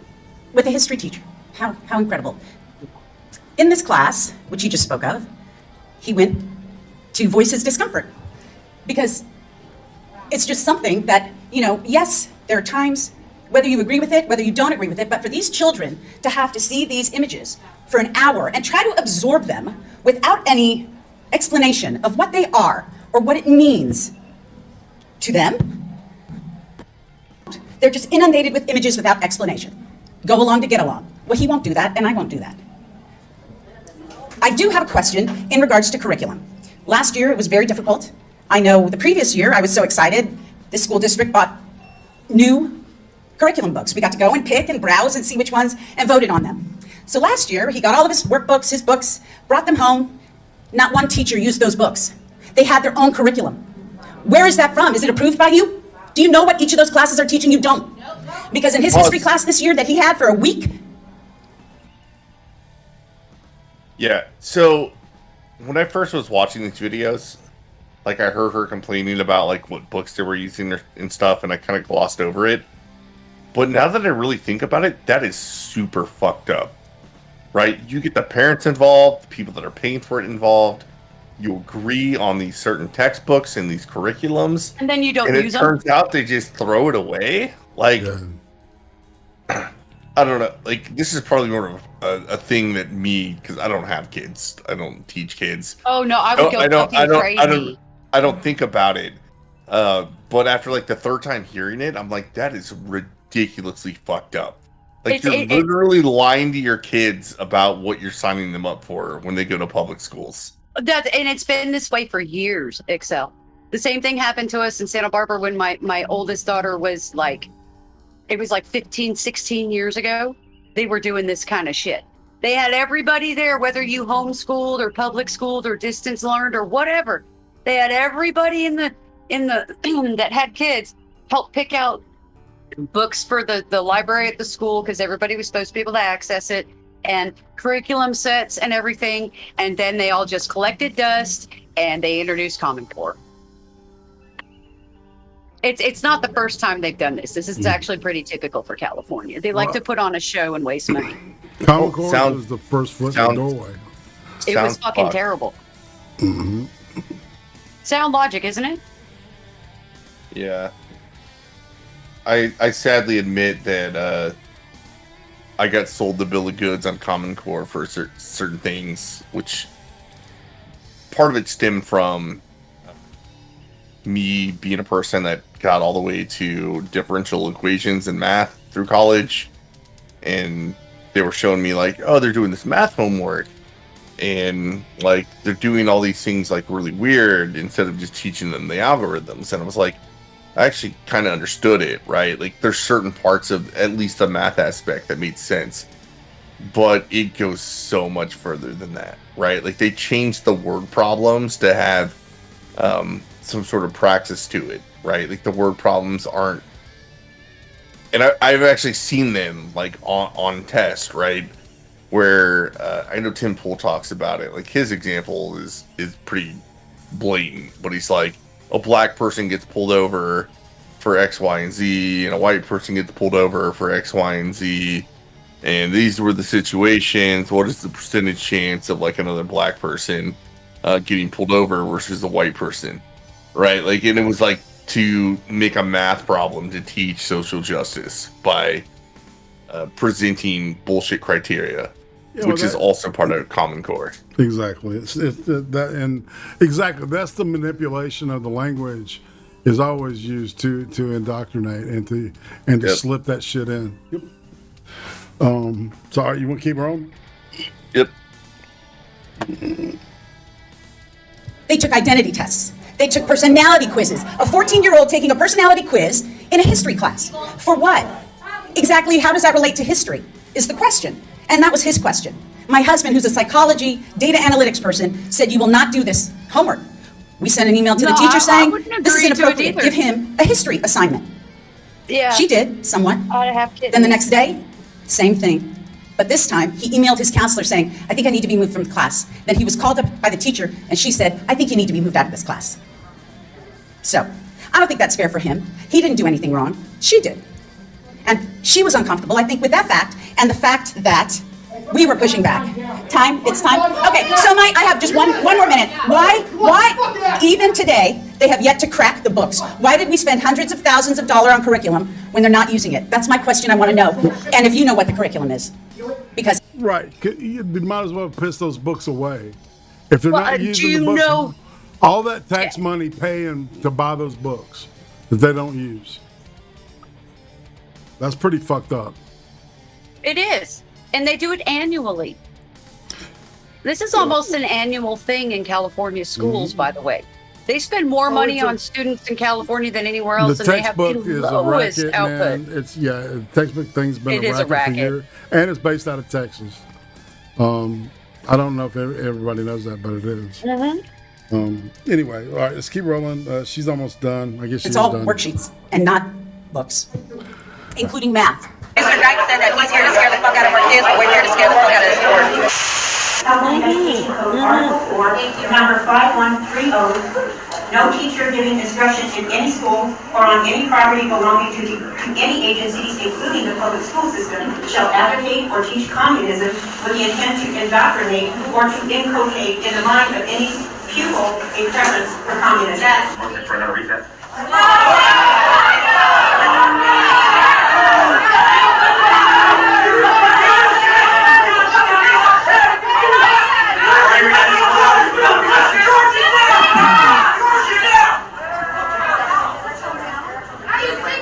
Members of the public, pursuant to Government Code Section 54955 of the Government Code, this meeting has been continued for another date and time. We will post notices for a lack of a quorum. Thank you for coming this evening, but this meeting has been adjourned for right now and will be continued. These parents, you saw. Whoopsie. Sorry, dude.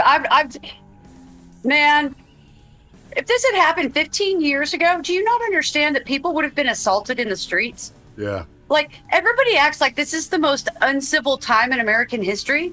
And no, there was a time where if you were given if you were found guilty of doing something with kids that was inappropriate, it wasn't that long ago when you might not be found, or if you did get found, you wouldn't be very recognizable. We actually might be to a point where we're too civil. Yeah. On very specific issues. Yeah, on very specific. There are some things I think, like, there should be a viscerally negative response from people for certain things.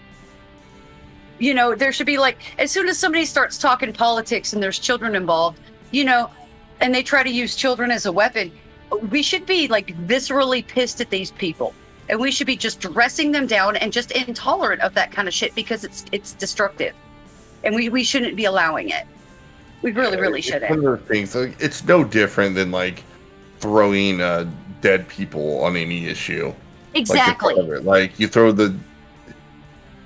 Granted, like, there might be justifications to have this as an argument, but let's say, like, a war. Maybe the war was justified, and, like, you're just like, look at all these people that died. Like, they would have died anyway. Like, there could be more arguments. You're just throwing out this thing that everybody's going to have an emotional reaction to, like kids, out in front of your argument as a shield because the rest of your arguments are weak. Well, yeah, and it's also the easiest way to manipulate the masses. Yep. All right, let's roll. All right, this is a meeting with the superintendent. Yeah, I just want to say thank you for meeting with us. This is a bit of a first. So my first question, Superintendent, is why didn't last night's school board meeting conclude? Yeah, so first of all, we're actually be putting out a statement pretty soon. So there was a variety of threats that were flowing in during the meeting as well. Threats to staff, threat to board members. There was also a discussion about violence and No, other they were threats coming for your being overheard in the jobs. lobby. And so my job as a superintendent is to supervise this building. Stop. Atima, I actually believe him, but it wasn't threats from the right-wing parents that were pissed off. It was threats from the left-wing people that are just like, how dare you come after the teacher for teaching what is right? No, these people call challenging them a threat. You have to remember, words are violence when they're opposition to their thoughts. So that woman saying, he said scare the fuck out of my kids in the classroom, so we're here to scare the fuck out of the school board. That was viewed as a threat. Look, okay, like maybe, right? But I don't know. I would not doubt it if communist sympathizers were making legitimate threats. It's par for the course. Yeah, That maybe. tends to be how they roll, you know.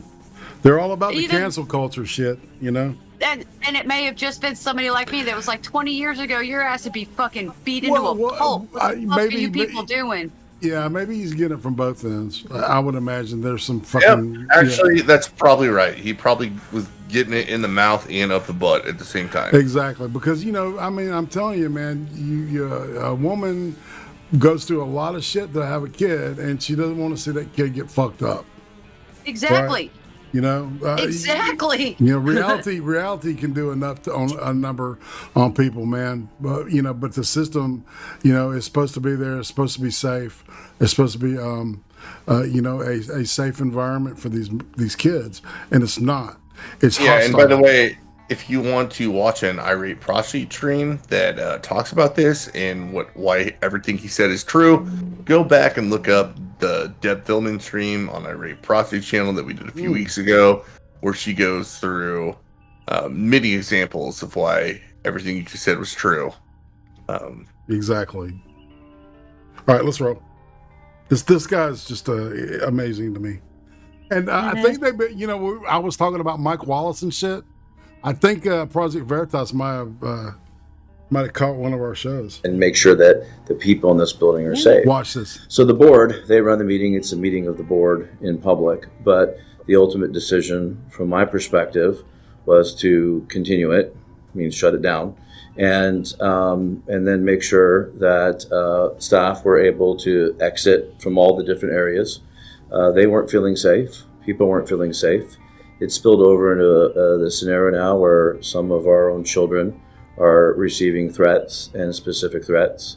Family members are being called. And it all started, honestly, with the actions and behavior of one teacher.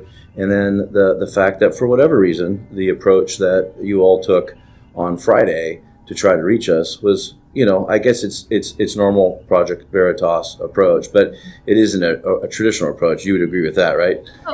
It isn't. Oh, well, walking in with cameras and microphones as opposed to setting it up.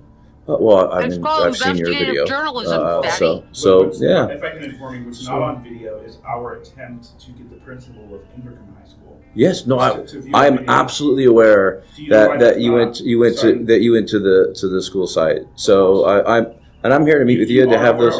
I am aware that you went to the school site. So talk to me about. So first of all, is there any way we're going to get access to the whole video that's in place?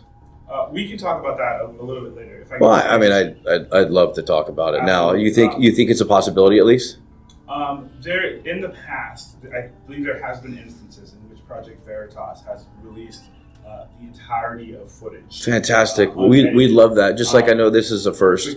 That would be nice if we were able to do that. You know, all media interviews, all media videos are edited and packaged. Everything you see on media is edited. It's produced and edited. So what we do is ours won't be today. We'll just put it up and publish it all. What we do is different than any other media organization, but that can certainly be discussed. But I do want to get back to the approach that we used to alert the district of what was taking place. It's not that abnormal, though, people. Yeah, he's not defensive at all, is he? But it's not that abnormal. Okay, this isn't the So first no time. Hold on. This isn't the first time, and it's not just Project Veritas.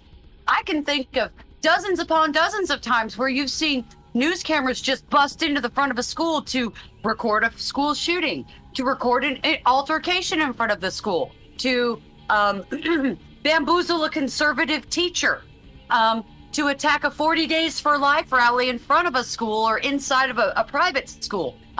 There are dozens upon dozens of times where it is totally and completely considered normal to storm a school with journalists and ask them gotcha questions in the front of the office. This is not abnormal journalism. These guys, he's running interference. Fatty McFatterson here is running fucking interference. He's going to have to eat his shirt later because this is going to be a lot of hard work for this motherfucker. Cameras on, no microphone. I think what he's really saying is it's not that it's not normal journalism. He's just like, well, this is really shitty and it seems unfair. Like that's what I'm hearing too. Like, great, that's the world we live in, right? It's not apparently, that fair. All right, so the also, if everybody just made the right decisions, it wouldn't be a story.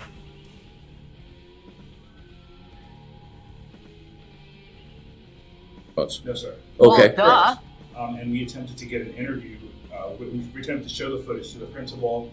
And Okay. we attempted to get an interview at that point, and they advised us they did not want to see the video, and they advised us to go to the school district. So did you announce yourself as a media organization? Yes, I did. So they got nervous, probably. Well, I And- did also announce that. and that's not. I'm not saying that's your I fault. also did announce that it was a video of a safety concern Sure. to students and to the school. Sure. So the video could have been of an imminent danger. It could have been even more of an imminent danger than what Well, we showed. hopefully you would have called the police and if there given- was imminent danger. I would hope. Absolutely. But given Okay, the hands-off awesome. approach, would you say that you're happy with the accountability that you witnessed from the release, in which no one's kind of willing to see the video and law enforcement was called? Oh, I would have. Would you say that that's- I would have absolutely preferred that there was, through the multiple ways that myself and other leaders are accessible. That if there was, in this case, it wasn't imminent, but it certainly was a situation that obviously I deemed not safe because the teacher has been placed out, and obviously I is it deemed. boofering? No. Oh, we are boofering. We are getting the boofs right now. We are boofing-a-doofing. Refresh, everybody. We're fine on everything else. Yeah, knock your resolution down to 480 or 360 if you have to. Or refresh, and it'll work just fine. Yep. Better now. All right. Okay. Yeah, hit the refresh button, fam. Okay, I was gonna say, why didn't you email me first? You should have emailed me. Yeah. All Did you hear kinds the of name of the- excuse making. Constituent and Customer Service Desk. What the fuck is that doing in a school? Well, you know, ain't got time for the parents. They're all Karens, man. All them Karens. Oh. All right. Was to the multiple ways that myself and other leaders are accessible. That if there was, in this case, it wasn't imminent, but it certainly was a situation that obviously I deemed not safe for students emotionally because the teacher has been placed out and is going to be fired. I would have wished there was a different approach. And in fact, on an everyday basis, we have a constituent and customer service office that serves families, our students, and community in a variety of ways. So it is, all I can say this is how it all came together is very unusual than often how concerns are brought and expressed to us. So I think we'll agree to disagree, but say either way, it didn't go down the way we wanted. I actually don't And then, disagree. and then, I agree okay. that our What do you? approach is unusual. Okay, thank you. And I think there's a reason why we Okay. have an unusual approach. We're a non-profit organization, Mhm. which is a different than the No, media it's not. It's organizations. just investigative journalism. And Stop given it. That a lot of students complained about Mr. Guide in the past, and given that. To whom? And given that it seems that the school district, that there's kind of a. Seems or we know? Because I'm actually part of our meeting with you today. I'm very much looking forward to, and of course, I'm not here to find out who complained. That's not here nor there. I'm grateful in the end that the information came to us so we could take action. So you are But happy that we ultimately did expose this? I am happy that it came our way, and since it came through you, I have to say thank you for bringing it to us. I wish it would have been brought to us in a different way. But I do want to know, last night I heard like parent, student, and now I'm hearing multiple complaints. We've checked our records, and as of now, we can't find those complaints. We can't find them through our email system. We can't find them through our constituent customer service office. I don't want any names. Oh, right. Yeah, it's total horseshit. Right. And all the written complaints and shit. All right. That mysteriously disappeared. Just they couldn't find them. They couldn't find one record of a report against this guy. And he's been teaching over 5 years. We know 5 years that we know of at least. And there's students that have come forward and said, yeah, this guy was a prick and made me really uncomfortable. Yep. There have been tons of parents that said, yeah, my kid complained the whole time they were in this class. I sent a complaint to the office about it. There are parents saying that. Yeah, Atima, what's sad is those kids are going to be fine. What's not going to be fine is those kids that bought into it. And they defended it and they bought into it. And now they're going to be, fucked for the rest of their lives. Yeah, the kids that complained are not the problem. It's the rest of them. But the fact that there was no accountability, because the complaints of this guy's behavior should have been a fucking red flag. I don't care about his beliefs so much as his behavior. You start intimidating children and you start trying to force them to do things like this in the classroom. The moment you see that shit in a classroom. My other question is, where the fuck are the parents? Because I remember parent-teacher night, and you would have to go to all 6 fucking or 8 fucking classes your kid had. Yeah. But when my 2 older ones were in high school, and I had to do the massive fucking, and they called it parent-teacher night. Where the fuck is this? Because I would have fucking flipped my shit if I had seen anything like this shit in a classroom. Wait, hold up. The GJ flag? Hold on, we can go back to the pictures. I would lose my shit if I went into a classroom where it wasn't like wall of infamy, evil people, and there's Mao and Hitler. No, sorry. I'm gonna propose a very conspiratorial theory, but it makes sense. We might have to go back and look at the pictures. But I saw that a lot of those things were hung up on these other broader, what do they call it, like corkboard frames? Bulletin boards. Like they take them down when the parents come in? They weren't directly in there. Yeah. If you were doing that, if they were all segmented, so you just take them off, right? Right, tigers you have flag, and then all the smaller things are on these little corkboard things. Yeah. So you have 8 things to take off the wall for parent-teacher night. Yep. It's a great point. Are you ready? Whoops, let's go ahead and make that disappear again. But if you've seen, I'm assuming as a media organization, you've done your due diligence and fact finding, and you've at least seen what appears to be appropriate images or have copies of these efforts to communicate. I would love to see those, because I need to know where our system may have failed our students, and we need to fix it. So stop. Hold on, real quick. You still got the picture up on the screen? Okay. No, I don't. And I'm seeing. Hold on. Not now. Hold on. No, wait. He just lied through his fucking teeth because the parents were citing exactly what was wrong. They violated the law by pushing communism. You are not allowed to push communism in American schools. You haven't been allowed to since the 40s, my friends. It has never been legal to teach American students communism. Never.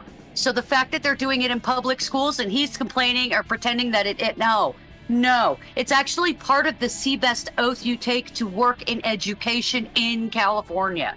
Okay, sorry, I'm done now. I'll skip my little bit. Oh, absolutely. The picture. What? Oh, I said I'll skip the little bit about the picture that was up. Okay. Sorry. I would say one of the reasons. Let me also say fixing it where it's broken. Yeah. And one of the reasons we approach things the way we do is because oftentimes the system never fixes itself, right? So, do you think that this kind of thing would have been exposed had it not been for Project Veritas? I mean, how did the school district, how did the school and the school district, how were they not aware of Mr. Geip's? Well, let me give you an example of how we handled things before. So my first year here, it was right around the time of Sandy Hook. And there was a series of incidents, including one student who was riding a bike and had a gun in the back of his pants. A driver saw it, reported to police. The student attempted to escape. The student wasn't in class. Attempted to escape through one of our schools and then threw the weapon over a fence. Days later, there was a BB gun on campus, and here's how I handled it. I called the Sacramento Bee, and I said, listen, between the Sandy Hook, the gun the other day, you're going to hear about it, so I'm telling you what happened. What questions do you have? And they were able to answer things like, ask questions, I was able to answer them. How we're handling it, what we're doing for safety. So I get that your approach is unique. In this situation, in this case, we're someone who, as you can tell, you said this is a first. We'll sit down and have conversations. Our primary focus is to make sure our students are first. And if something is broken, we'll absolutely take a look at it. So what you're hearing from me is we operate differently. And as people can communicate to us with all the systems we have, we absolutely do talk about it. And I promise you, in this community, if and when, and seeing all the stuff that we saw, and like an apple. What? They're like, hey, here's how we handle apples, but you gave us an orange, and we just really wish you would have treated it like an apple. Yeah, and it's I want to kick this guy, but it would be futile. But I want to kick this guy because he deserves a big kicking. You're right, Irate. This guy is a special sort of gross and stupid, dude. It's like Glenn Beck. Yeah, like Glenn was Beck. inbred. Like I don't know. Yes. But his face is sunk in his fat chin. And I want to kick him in the pooper, and I have very bad, nasty, There's like bad, this dude in Glenn Beck's in Afghanistan trying to save people's lives. You know what I'm saying? Yeah, this dude's a the piece. invoking Sandy Hook, yeah. Yeah, I know, man. Oh, okay, I'm shutting up now. Rich. Sandy Hook. And there was a series of incidents, including one student who was riding a bike and had a gun in the back of his pants. A driver saw it, reported to the police. None of these people that we've come in contact with this fucking school system have ever put the children first. Never. I have yet to see any kind of evidence of that. Everything went silent for me. Yeah, it's because I stopped it. It's because I stopped one, it. two, check. 1, 2, 3, 4. Yeah, I had stopped it and I was muted on y'all's side, but not on. This time I didn't boomer on this side. On the people that are watching, heard everything I said. But yeah. The student attempted to escape. The student wasn't in class. Attempted to escape through one of our schools and then threw the weapon over a fence. Days later, there was a BB gun on campus. And here's how I handled it. I called the Sacramento Bee and I said, listen, between the Sandy Hook, the gun the other day, you're going to hear about it. So I'm telling you what happened. What questions do you have? And they were able to answer things like ask questions. I was able to answer them. How we're handling it, what we're doing for safety. So I get that your approach is unique. In this situation, in this case, we're someone who, as you can tell, you said this is a first. We'll sit down and have conversations. Our primary focus is to make sure our students are first. And if something is broken, we'll absolutely take a look at it. So what you're hearing from me is we operate differently. And as people can communicate to us with all the systems we have, we absolutely do talk about it. And I promise you, in this community, if and when, and seeing all the stuff that we saw and the investigation that still in some elements is ongoing, looking into this teacher and behavior, so the case gets stronger and stronger, I would have done the exact same thing I did without Veritas being there. Would it have been in 2 days? Probably would have been in 3 or 4. Just if I'm being completely honest. But by 2 days in, yeah, no one. Yeah, 2019. Yeah, you are right. 2019. Put out a statement that said that they did 25 site visits to Mr. Guy's classroom. We did. And that they never noticed anything. Yeah. That no one ever noticed anything.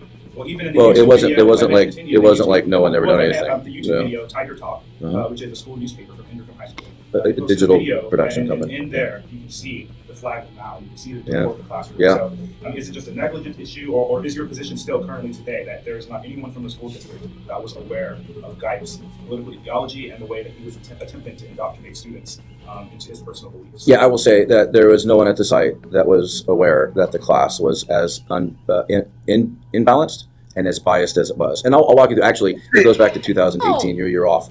In 2018, he had a poster up that was missed by administration. When I had the document sent to me as my team investigated, former history social studies teacher, I saw Prop 10. It was a sign, anti-Prop 10, vote no, or actually vote yes. I believe it was a rent control in California, but don't quote me on that. And it wasn't one of those traditional signs where you see the circle and the slash mark, but yet it was still a political sign. And the photo was actually of a learning objective, as the teacher was talking about the Declaration of Independence.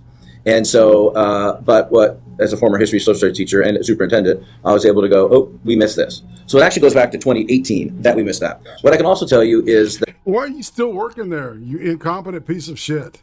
that through receipts and things we've tracked, we've been able to identify that the posters were additive over time. I do believe the Mao one was there at least 2019. And how the fuck did you let it go for 2 goddamn years? Sorry. That's a valid question, man.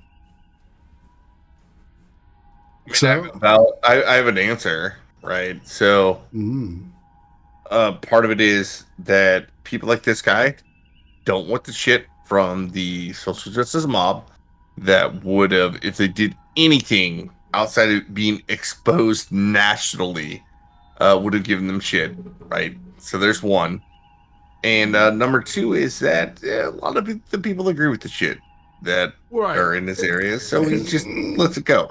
Right, because the teachers unions behind all this kind of shit. Okay, they've definitely been radicalized, and this guy, what this dude is just a complete pussy. He is a coward, and he is afraid of anybody getting any kind of attention on what was going on. He kept everything under the rug until all this shit blew up. He's mad as hell at Project Veritas for fucking his shit up and causing him to get off his fat ass for fucking 2 weeks and do some actual goddamn work.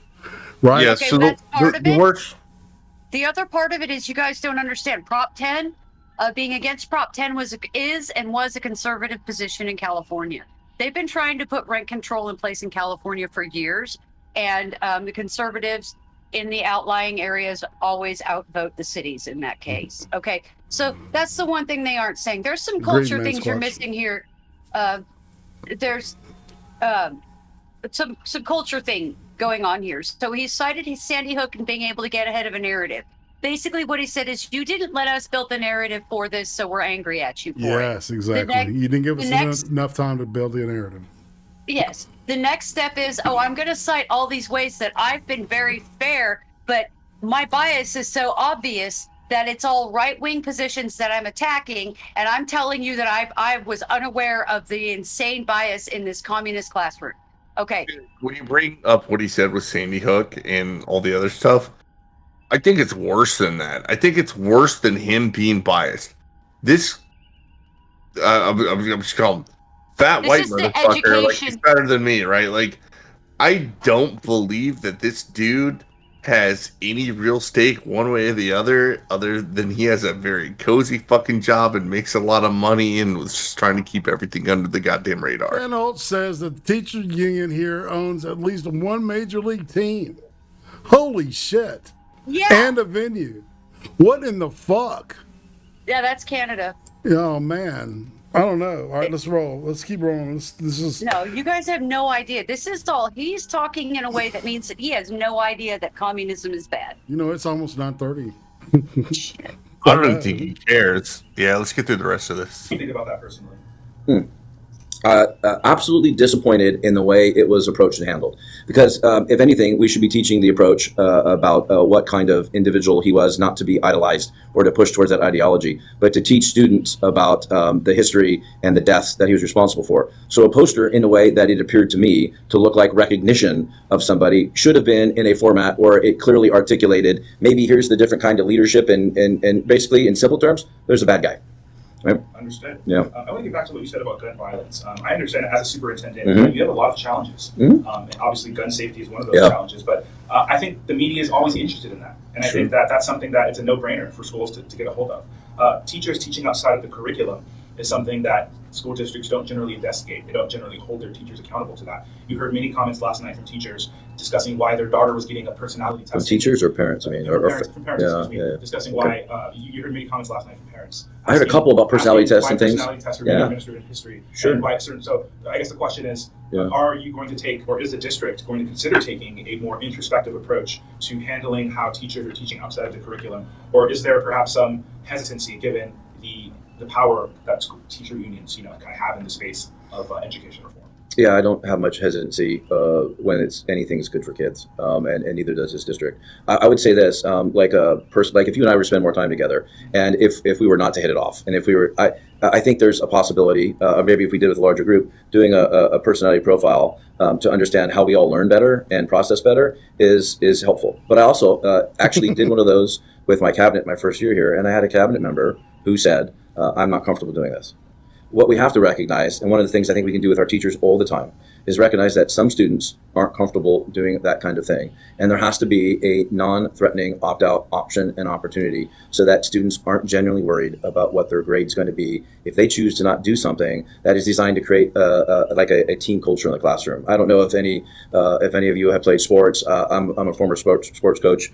Before the body all went to hell, right? I was an athlete. And so the idea of building a concept of team in a classroom is really important. But that sometimes doesn't come across correctly. And sometimes you have young teachers who have been, who've seen something that they like, and as they're trying to implement it, they just don't implement it well. In the case of this teacher, that was something different. This was a biased instruction designed to lead students to a specific ideology. In fact, in talking with students, some students were able to tell us, he said that I'll be more left when I leave this classroom, after asking them in an uncomfortable position where they didn't feel they could opt out, to publicly post where they felt where they were on the ideological spectrum. Completely inappropriate.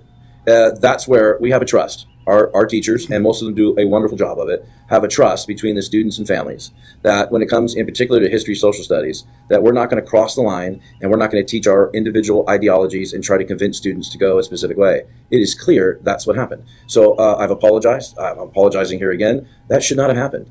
And we should have caught it earlier. And there were those walkthroughs. And we need to work on how we, when we're in classrooms, we're walking the walls with our eyes and asking questions. We already have a number of teachers that are asking right now, like, okay, what's right? What do I need to do? So it spurred on a dialogue. We had Ed Center staff, we had parents on campus today, because sadly, as a result of the approach that was taken, hate messages are now being sent to our student groups and students, and sorry, if you just let me finish, and other things are happening, threats to students and student groups from outside folks, some of them based on ideology, some of them based on race, that is putting students in a place of fear.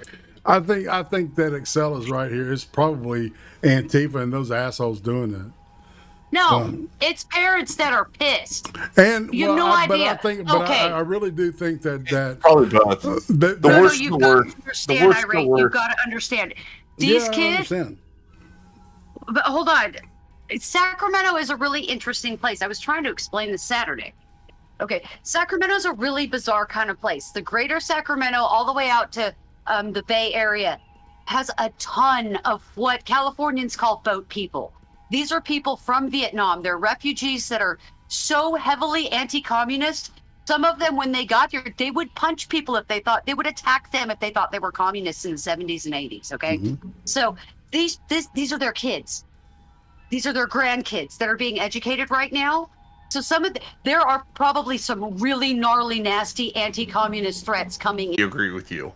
But we cannot ignore the history of hate crime hoaxes and absolutely the what do we call the way they talk about it is like there's a huge demand for Nazis when it comes to the left, but there's a lack of supply, so they just create it, and we know that's happening. That's right. Like there's like I can believe everything this guy is saying and say for sure, yeah, there might be some legitimate right-wing people that are calling in and being this way.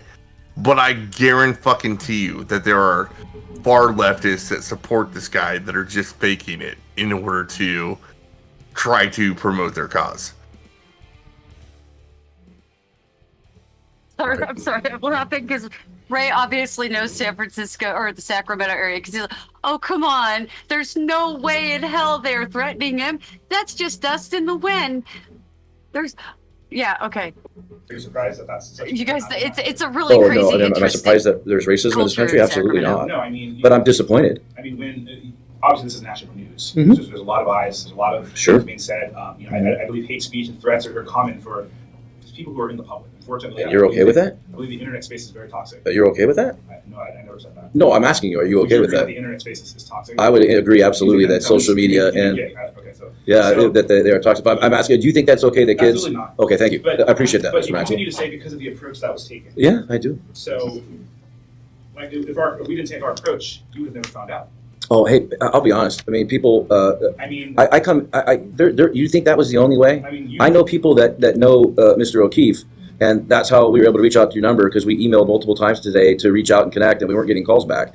There are so many ways, in the capital of Sacramento, to get a hold of me and say to reach out an email and call and not get a call back, does it? Well, I There were don't. a lot of parents here yesterday who had that exact. And as I've said, if you have those, I really want to see them, my friend, because that means there's a flaw in our system. They were all here last night. Well, just because if you think the internet is toxic, do you think that everyone who will speak and share are telling the totality of truth? I don't know what that means. I did not. So you were here last night. How many parents said, I reached out about this teacher's class and didn't get a call? Because we have it on video. We can go back and track. In fact, Deidre, if you go back and track so that I don't speak out of turn, I'd like you to watch that time and find out how many specific parents said that they reached out regarding this teacher. I know there was references about a parent and a student reaching out and there was no response. I'm repeatedly have said, we've looked through our whole email system and we've met with our constituent and customer service office staff who tracks that. In fact, we report communications to that office, to our board of trustees twice a year, including just a few weeks ago, where we talk about what are the growing trends, what are the growing issues, and then how do we need to adjust our district based on that. We haven't found those communications. If you have them, please cut out the names so there's no worry about accidentally redacting something that can be removed. I want to see, where was it at the school site the system went wrong? Was it our constituent customer service that didn't respond? Was it our 24-hour customer service hotline that we have 7 days a week, 365 days, that is available for families to call and say? So if I was sitting here and I was the boss of this guy and I was like, explain to me this situation in 10 minutes. And I listened to everything he said. I was like, you just said a bunch of random fucking bullshit, right? Mm-hmm.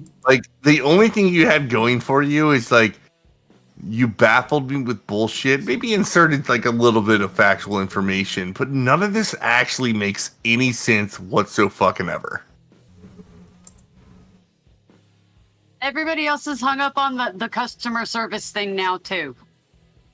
It's just huh? You're just giving me a bunch of excuses for why you fucked up. Great. It feels like this is all going to a file 13, like we were talking about in the chat earlier. This is. Well, that's what I was going to say. Is that all those letters are probably on a separate hard drive somewhere, right? And there's probably some kind of system to divert that shit from getting it, into the main system, so they can say what he said, right, and be accurate with the statement, but still those are made. And I guarantee you that he didn't have to be accurate. He's been so disjointed; it just sounds like bullshit. Like he's just rambling.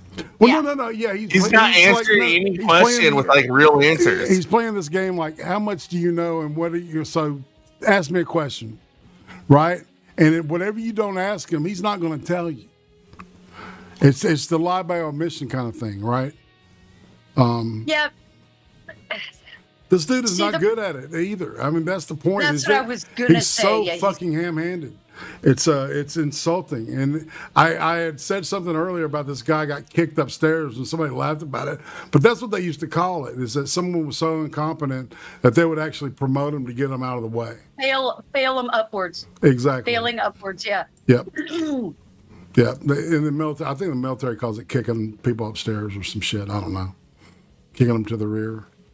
With the gear. It's just what they do is they have a really simple way of just deleting the files. Okay. His secretary goes in and she just says, oh, look, delete. He'll never see it. Okay. Right. So he's playing dumb. It's plausible deniability. They're full of shit. They do the runaround because that's what schools do. They just delete shit. They don't care. They've been this way for 20 fucking years. This is nothing new, people. Right. I've been dealing with this. This kind of weird, stupid, corrupt shit is the whole reason I have been for abolishing the education system for at least 7 years now. All right. So this guy. All right. So this is the unedited version. Okay. I put them on backwards because I was in a hurry and I put this thing together. So I put the long part at the end. And if you want to, we can wrap right here. But it's more the same.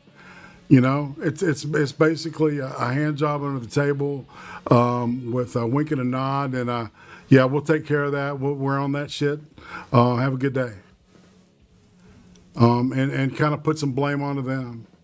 You know, Well, he tried to blame them the whole time, yeah, well, and it's like, no, wait a he fucking said I had minute. friends, or he knew people that had James O'Keefe's number because he had a reputation. And I'm like, okay, the SAC B people probably gave you that number, didn't they? Because they wanted, and the TV people, because they want you to go with that. He's an outright like conspiracy theorist guy.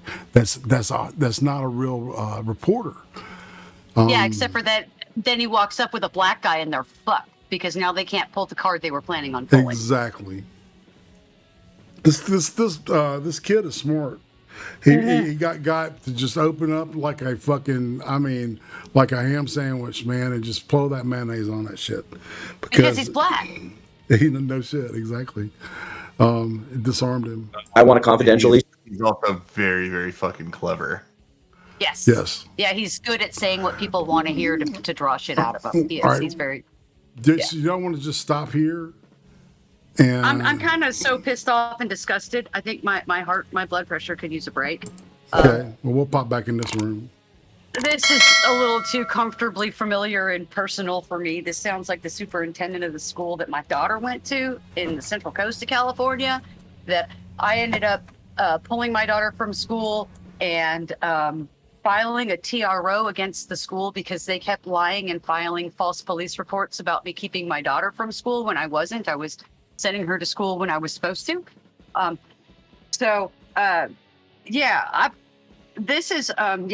was a rough time. So this is, I really don't like the public education system.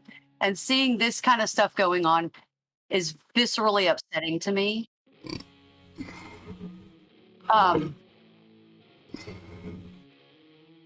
Any kind of brainwashing or programming of people like that it's such a fundamental violation of just the basic laws of nature to me, because a person's agency is their most important asset.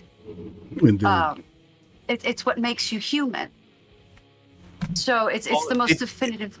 Yeah, it's insane, especially if you think of like a 14-year-old. Like, they don't know shit. They're just starting to become self-aware and be able to kind of formulate things for themselves. And they're just starting to grasp what their agency is. They're starting to grasp what that is. And they're showing up to you're Yeah. showing up to a guy like this who's not just giving you information and letting you try to process that to become your own person.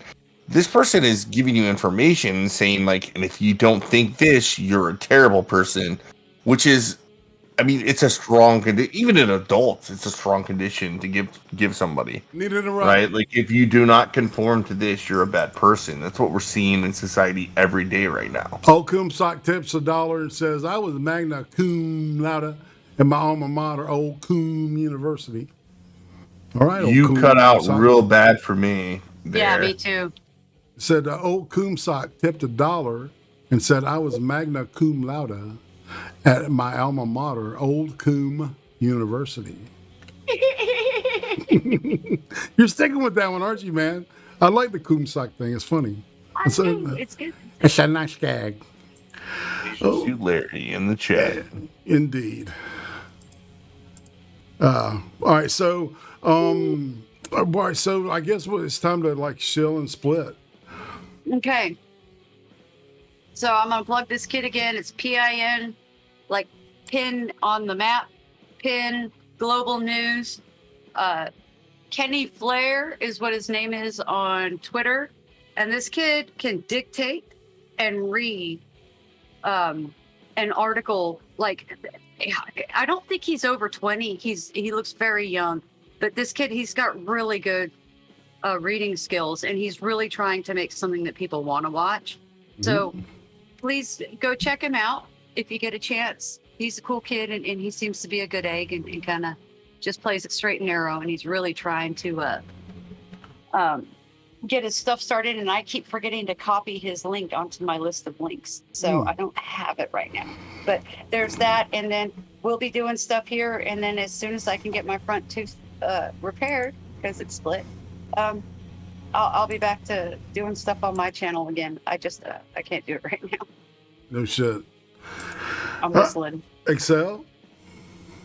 The only thing I chilled out is follow me on Twitter.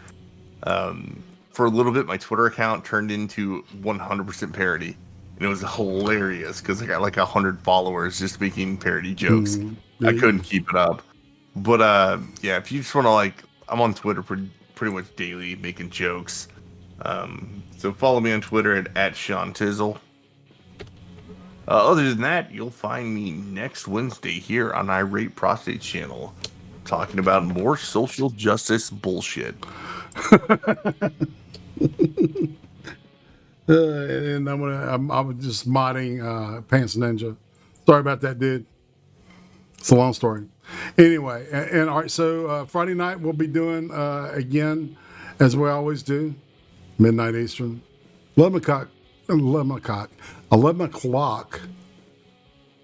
Central, and 9 p.m. Pacific. We're going to be looking at some news that's sticking out, and I've already got. This is going to be a good week. Man, this is a fucked up week. Did you guys hear Fauci saying that unvaccinated? Okay. Fuck. Dude, yes, I did. We got to cover that shit on Friday. Fuck that guy. 5 foot nothing, motherfucker. Indeed. All right. Well, I'm going to say goodbye. But okay, we'll say goodbye.